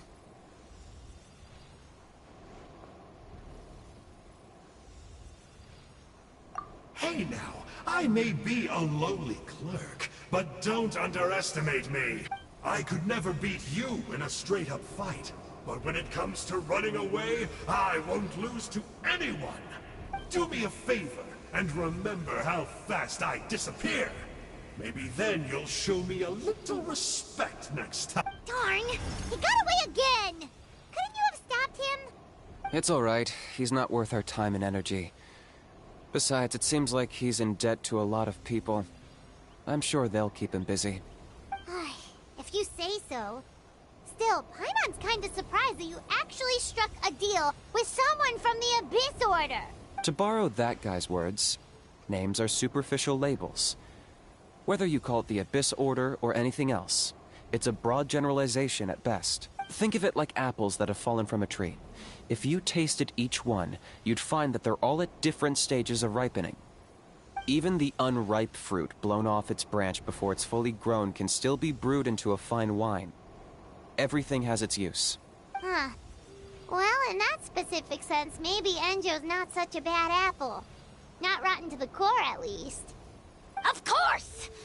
Only the almighty Dragon Lord, Kahula How, is rotten to the core and evil beyond redemption. Ugh. So what exactly are you anyway? You're definitely the evilest little thing Paimon's ever met. Don't worry, he can't hurt a fly. You could say that. Paimon heard that those kinds of contracts might come with a terrible cost attached. Such as a How watching me like a ravenous Vulture? Vulture? We are the Dragon Supreme, sovereign ruler of the Nation of Flame. Let's pick this up another time. It's getting kinda late. You should go back and get some rest. Big day ahead. Tomorrow's Turnfire night. Time to light the sacred flame and burn away the filth for a legendary 500-year-old warrior. Oh yeah. Hearing you lay it out like that is making Paimon a little nervous. For all the work we've put in, it all comes down to tomorrow night. We have to make sure we solve this problem once and for all. Then it can't hurt to say this one more time. Good luck to us both. See you tomorrow.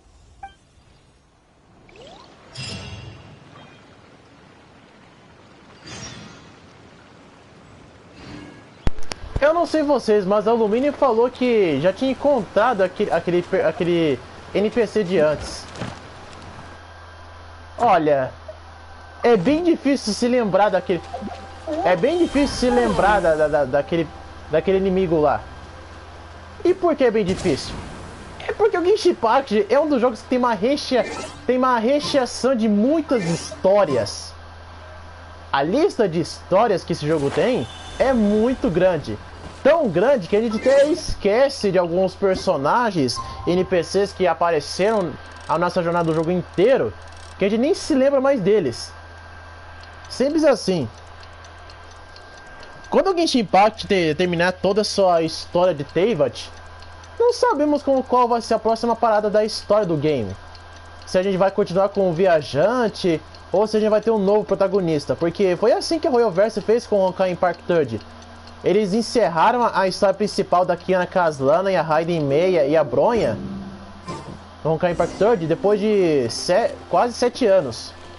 Porque o Honkai Impact Third foi lançado em 2016. A história foi encerrada e aí começou uma nova história com um novo protagonista. Até a história do Honkai Impact Third Odyssey é uma DLC. Ele se passa muitos anos no futuro. Tem que a Royoverse cria tantas histórias paralelas no Honkai Impact Third que fica até confuso de entender. Ainda mais o jogo não ter legendas em português. O Underground Waves não fica para trás. O Underground Waves pode até ser um jogo incrível, com personagens muito bonitos e carismáticos ao nível da Royoverse, mas não ter legendas, aí é sacanagem, né? Aí é sacanagem. Porque a gente não tá mais na época do PlayStation 2 ou Super Nintendo, onde qualquer jogo que era lançado era tudo em inglesinho e aí dane-se se a gente entende ou não. Isso não funciona mais. Não funciona. O mundo dos games mudou. A gente tem legendas e também temos dublagem nos jogos. Então a Kuro Games tem que melhorar isso no Underground Waves.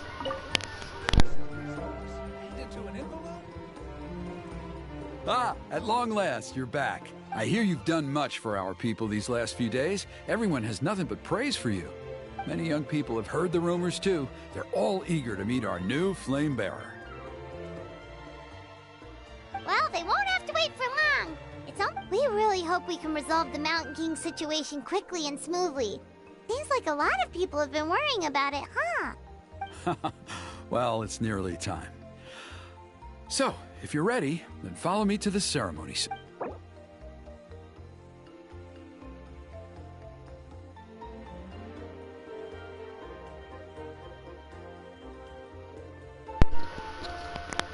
A equipe não pode ser mudada durante o ritual da noite da Témpera. Por favor, escolha uma equipe adequada antecipadamente. Elementos recomendados: Pyro.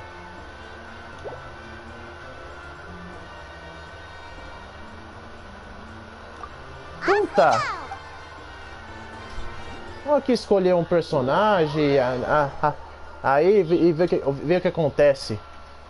Porque quando aparecer um tutorial assim, eu tenho que ir ler pra não passar ele, senão eu acabo me perdido do que eu tenho que fazer. Porque o Genshin Impact ele tem essa parte de você resolver quebra-cabeças e eu não entendo. Eu nunca gosto de jogos com essa pegada de quebra-cabeças e você tem que tentar resolver. Eu gosto mais de jogos de boa, sem quebra-cabeça. Here we are.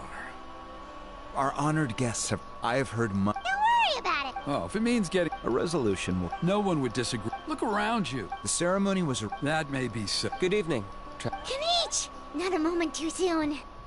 Chief Wayna, Elder Trinidad, could you give us a minute? I'd like to give the Traveler a few pointers as the previous Flame Bearer. Very well. But make it quick. Let me know when you're done, and we will begin the ceremony. Let's step to the side. Has anyone gone over the key steps of the ceremony with you yet?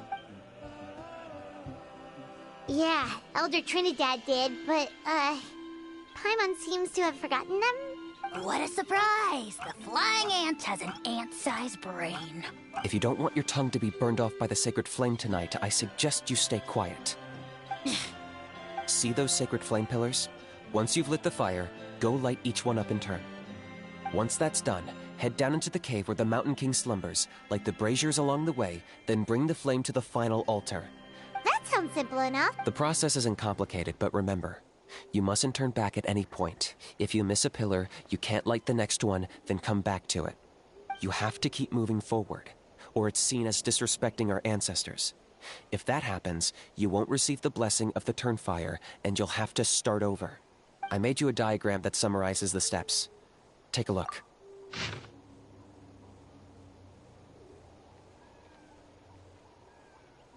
So that's our part. What about you? I'll be with you the whole way, and once you've lit the altar, I'll start summoning the rift. You can leave that side of things to me. Just focus on your... Okay. We'll try to remember all that and get it right the first time. Ready when you are. But I think I saw Huni and the others just now. Maybe you should say hi before you start. Might make you less nervous. Just tell the chief when you're ready.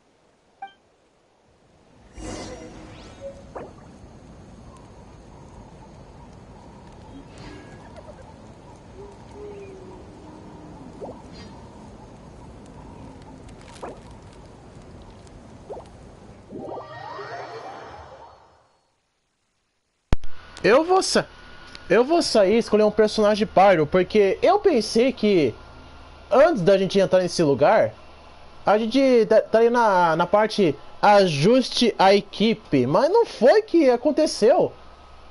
Mesmo mostrando elementos recomendados, ainda assim você foi de qualquer jeito. Que bom que eu posso recomeçar de novo.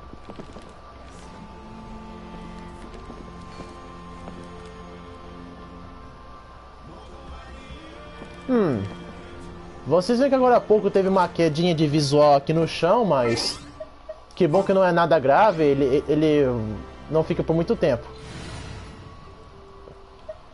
Aqui ajustar a equipe. Deixar minha equipe mais forte que eu deixei no jogo. A DRA, é claro. Minha personagem favorita. Embora o pessoal seja injusto com a personagem, tratando ela como se fosse lixo. Ótimo. Vamos lá. I saw you lead this. Are you in trouble? Okay. Então, se a gente... deixa eu ver se eu entendi. A parte se a gente errar onde tem que fazer, esquecer, a gente recomeça tudo de novo. Eu tomar que isso aí não tenha limite de tempo, e se a gente perder, não vira uma outra coisa. Uma consequência.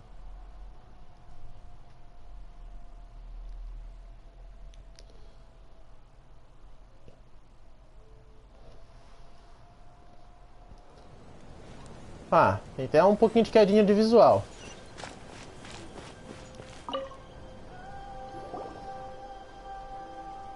How are you doing? I'm counting on you. Don't forget what we talked about.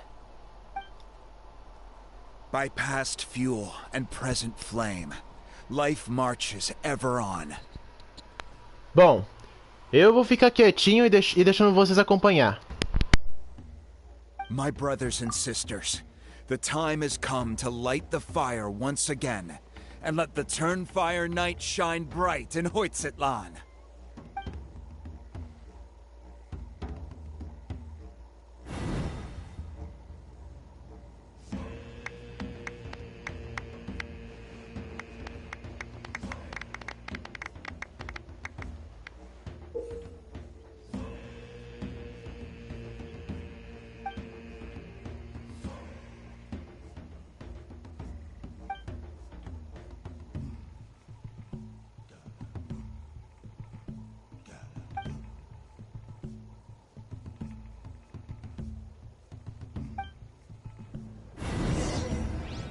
Go get the sacred flame.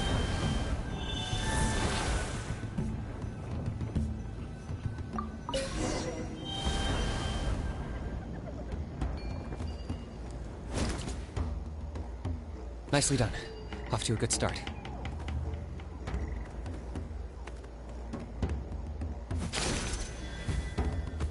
Great stuff.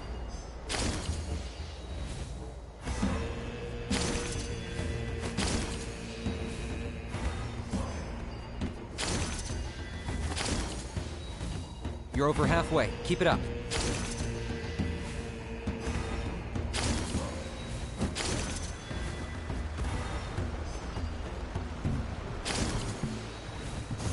Impressive. Just one more to go. Come on, one last push. The final sacred flame pillar is up ahead.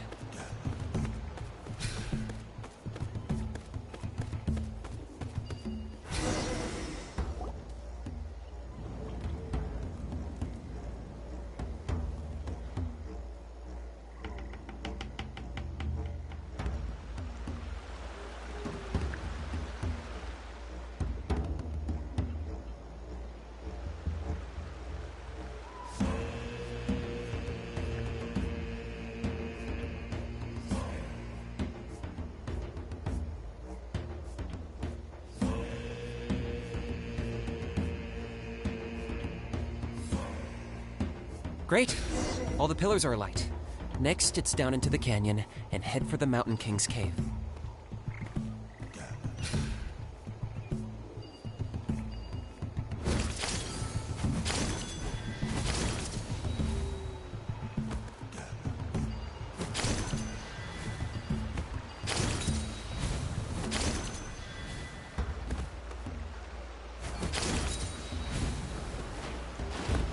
almost there. The cave is just up ahead.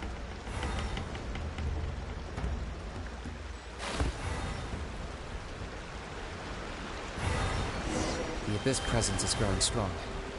We should deal with the contamination first.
There's the altar of the Sacred Flame. Remember, light up the torches around it first.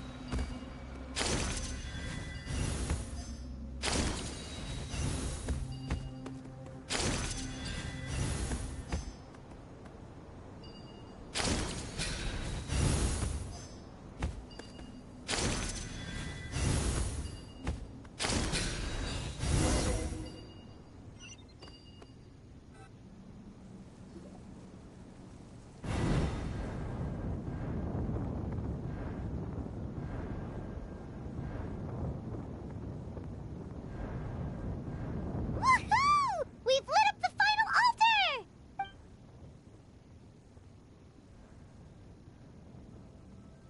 That's the Mountain King up ahead, right? That's him. Kangamato, king of the Yunpanqui from 500 years ago. He's very powerful. Paimon can tell. He is huge. Let's tread carefully. We don't want to wake him up. You've made it at last. You did even better than I expected. Traveler, now comes the final and most important step of the ceremony. Please use the power of the Sacred Flame to... There's no need this time. Hmm? Such strong abyssal power. What is that thing? Kinich! What is the meaning of this?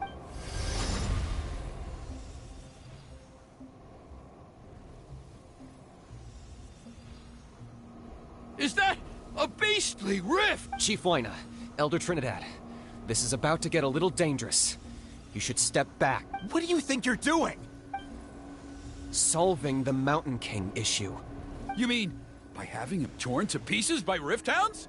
No, stop! We can't let that happen! Foolish locusts! Ugh, can't you see? We're trying to shove your Locust King into the beastly rift! But... I'm sorry, Chief Huayna and Elder Trinidad. This is the only way. Can you promise me that no harm will come to the Mountain King? I can't guarantee it, but I'm fairly confident. Traveler, this is not what we agreed on. You must cleanse the Mountain King of every last trace of abyssal contamination. Okay, I see what this is. You've been in cahoots this whole time!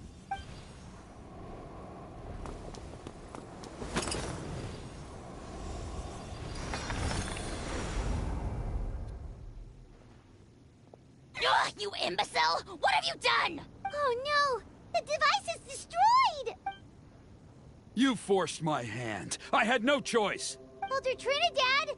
What are you doing?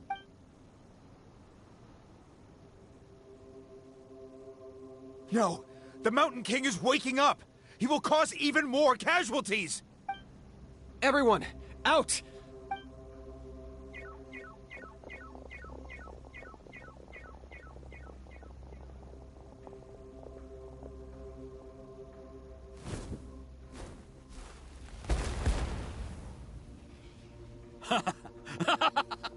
Well, it seems there's only one way to awaken you all from your willful blindness.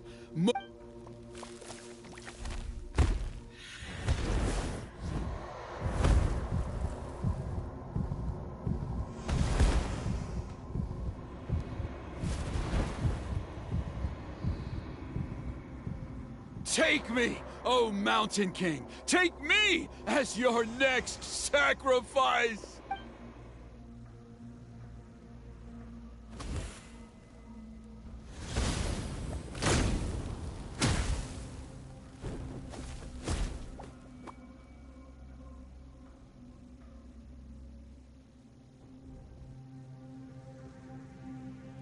Everyone's still outside. We have to keep the Mountain King here. Give me a hand.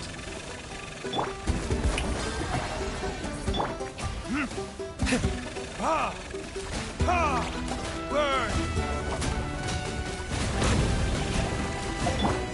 Target acquired.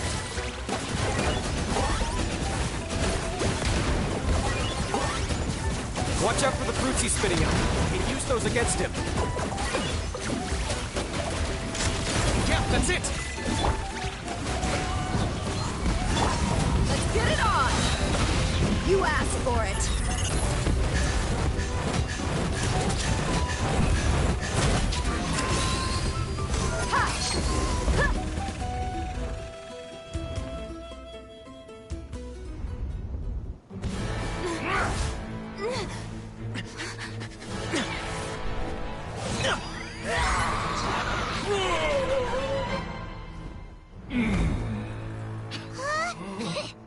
What do we do? We can't open the rift!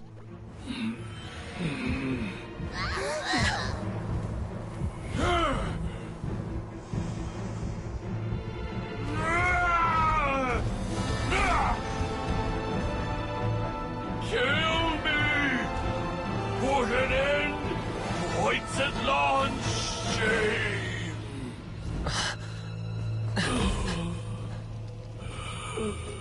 By past fuel and present flame, life marches ever on.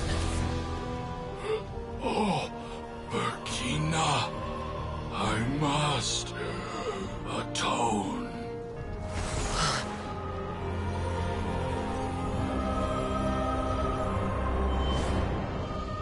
Patience.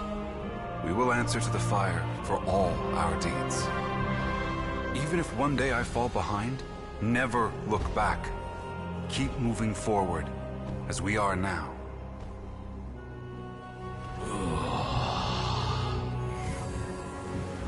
Live with your guilt and shame. This is the price to pay.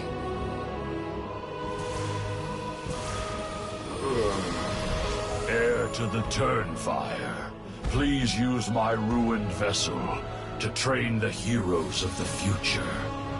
The will of Kangamato will march ever on, till the abyss is stamped out.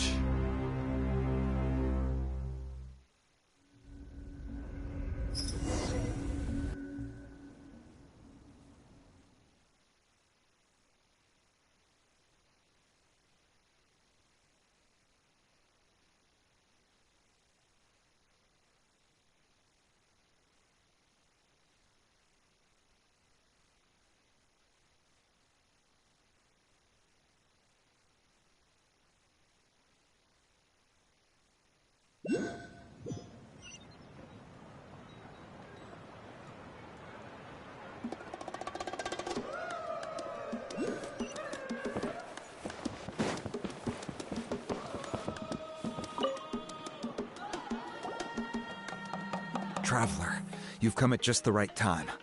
I have some good news for you. Trinidad's condition is stabilized. He suffered burns on much of his body, but we believe he'll survive. Guess that's the best news we could hope for. Paimon has to ask, is everyone in your tribe such a risk taker? First Kinich, then Elder Trinidad? We're simply not afraid to charge ahead into the unknown. He's fine. Don't worry. He's gone to check on the Mountain King. Something most mysterious has happened. After the incident yesterday, a transparent shell has formed around the Mountain King's body. We don't understand the mechanism behind it, but the shell appears to insulate him against the influence of abyssal power. It is somewhat akin to a scab, in that it stops the abyssal energy within him from bleeding out, while also preventing further abyssal energy from seeping in and infecting him. We've never seen anything like it. The tribe's most senior elders believe it was caused when he was burned by the sacred flame, similar to the way burned wood becomes charcoal. I think their theory makes sense. After all, we've never thrown the Mountain King directly into the sacred... Wow. So it's made a barrier against abyssal energy? That's a good thing, right? It's practically a miracle from what we've seen of it so far. It means that the Mountain King's level of abyssal energy is now stable. No longer will we need to perform an annual cleansing ceremony. Wow, that's amazing! I know what you're thinking. The young people in the tribe are already speculating that yesterday's ceremony was a Turnfire night like none other in our history. Because you and Kinich, you summoned the very flame that appears in our ancient legends. A great transparent ball of fire. And that fire is what saved the Mountain King. Whoa, so that was the real Turnfire? I may be the chief of this tribe, but I've only ever known the Turnfire as a concept in our legends. I cannot answer that question.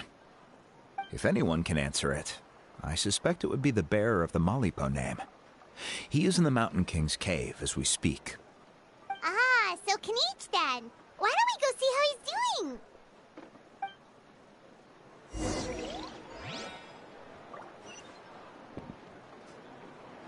Não sei se vocês repararam, mas a viajante, ela estava usando uma espada diferente.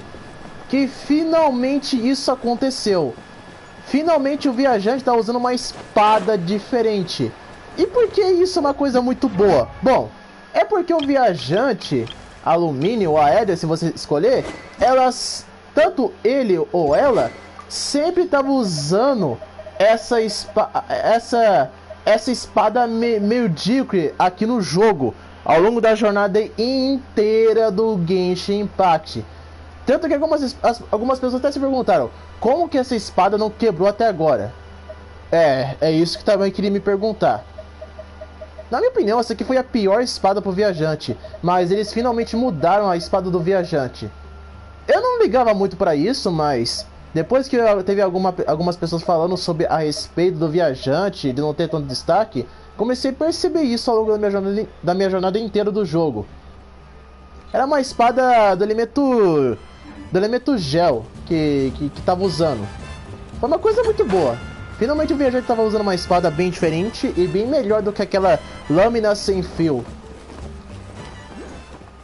E essa cinemática do Kinich eu não estava esperando não. Eu curti bastante. Bem melhor do que da Mulan, porque da Mulan não teve nada disso. Bom, você vê que essas histórias aqui das crônicas das tribos nem são quests focados sobre os personagens da Mulan ou Kinich. É mais contando histórias sobre suas tribos do que contar mais sobre eles. Se vocês já jogaram essas duas histórias dos personagens como a Mulan e o Kinich, vocês perceberam que não conta nada sobre eles. Só conta sobre suas tribos e seus envolvimentos. A gente não sabe como que a Mulan era no passado. A gente não sabe nada como que o Kinich era. Tudo que a gente só sabe é que eles são o que são na história do jogo. Mas eu tomar que essas crônicas das tribos não impede da Royalverse criar uma quest desses personagens, ou sequer isso aqui é uma quest e não vão lançar uma quest verdadeira contando sobre eles.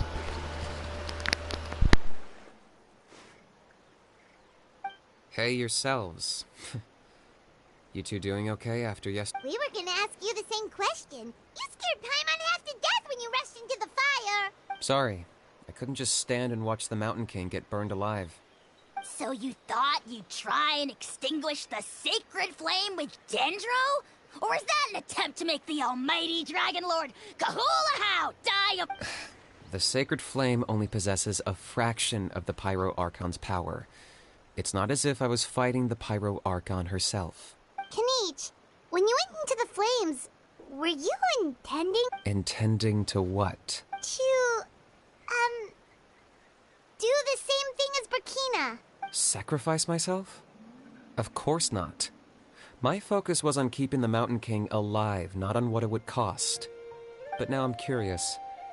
What made you think I was going to sacrifice myself? Well, because everyone's saying the Turnfire is what saved the king last night. And Paimon Sanchi's theory was that summoning the Turnfire is a tit-for-tat exchange, right? So, Paimon thought you decided to pay for it with your life. So you've heard that rumor too. I'm afraid I can't say for sure. What happened yesterday was a first for me too. Well, even if you don't know, there's probably no one in the world who does. What I would say is, if that really was the power of the Turnfire, I'd sooner believe that the Mountain King summoned it himself. The Mountain King? Then, what price did he pay? The core meaning of price is not atonement or compensation, but what you're willing to give up in order to obtain what you want. It's easy to die for your sins. Much harder to live with the guilt and keep on going. In the end, the Mountain King chose the latter option. For Burkina and for the tribe. That's the price he paid. Alright, so how is the Mountain King doing now? Health-wise, there's nothing to worry about. He'll enter a fighting stance whenever we set foot in his territory. But his attacks are gentler now and not as crazed as before. Like he said yesterday, he just intends to be a sparring partner for people to practice with. Yeah, I tried communicating with him again, but he didn't respond. We dare say that Locust King has well and truly lost its mind. The lights are on, but nobody is home. Its body remains fighting fit thanks to the perverse power of the Abyss, but time has been less kind to its soul. It was ground to a pulp But we saw him come back to his senses yesterday. That was merely one last burst of brain activity before it croaked. As you humans would say, it went out with a bang. Oh, come on! Stop being such a doomer. Paimon bets the Mountain King has finally let go of the tragedies of the past now, and is focusing on moving forward. That's why he doesn't have time to chat with us. He's too busy thinking about the future. Well, at least it means my fellow tribespeople can move forward now, too. Thank you for your help, Traveler. I owe you one. Yeah, that's right. You caught Enjo for us, remember? But he ended up being completely useless. It's not a fair trade if you lost out. That's on him. It's not your fault he's useless. Besides, we're friends now. You don't owe us anything. Friends? But your friendship is an even more valuable gift. I can't in good conscience accept it for free. So, promise me, if you need anything in the future, you'll come to me. For you, I'll do anything.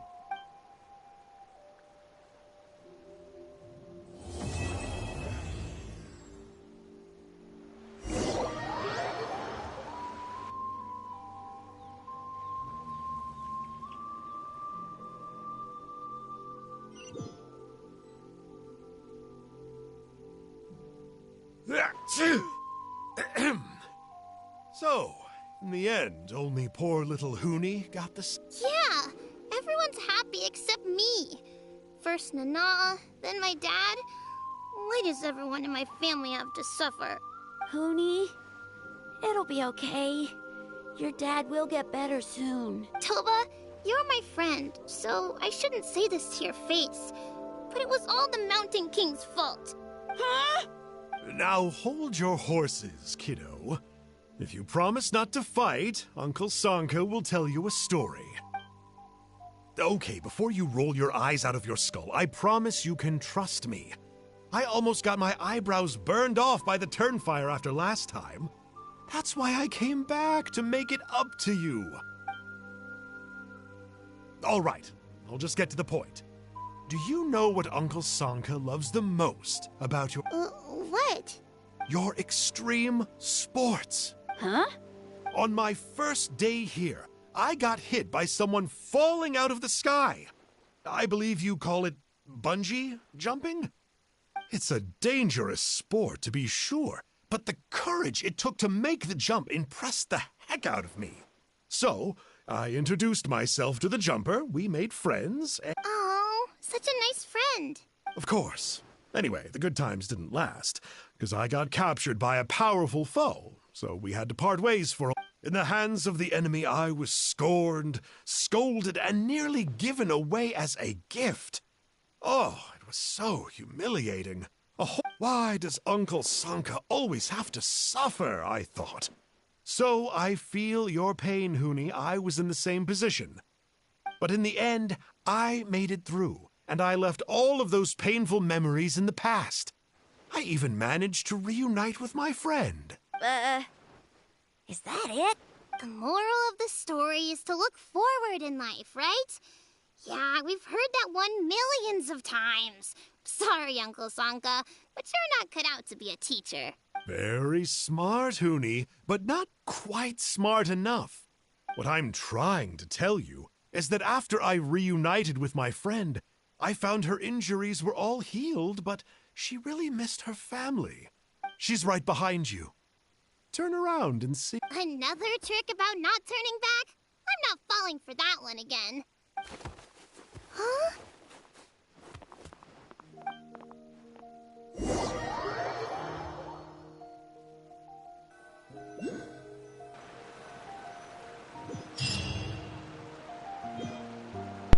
É sério que o jogo foi fazer a gente ver um finalzinho desses?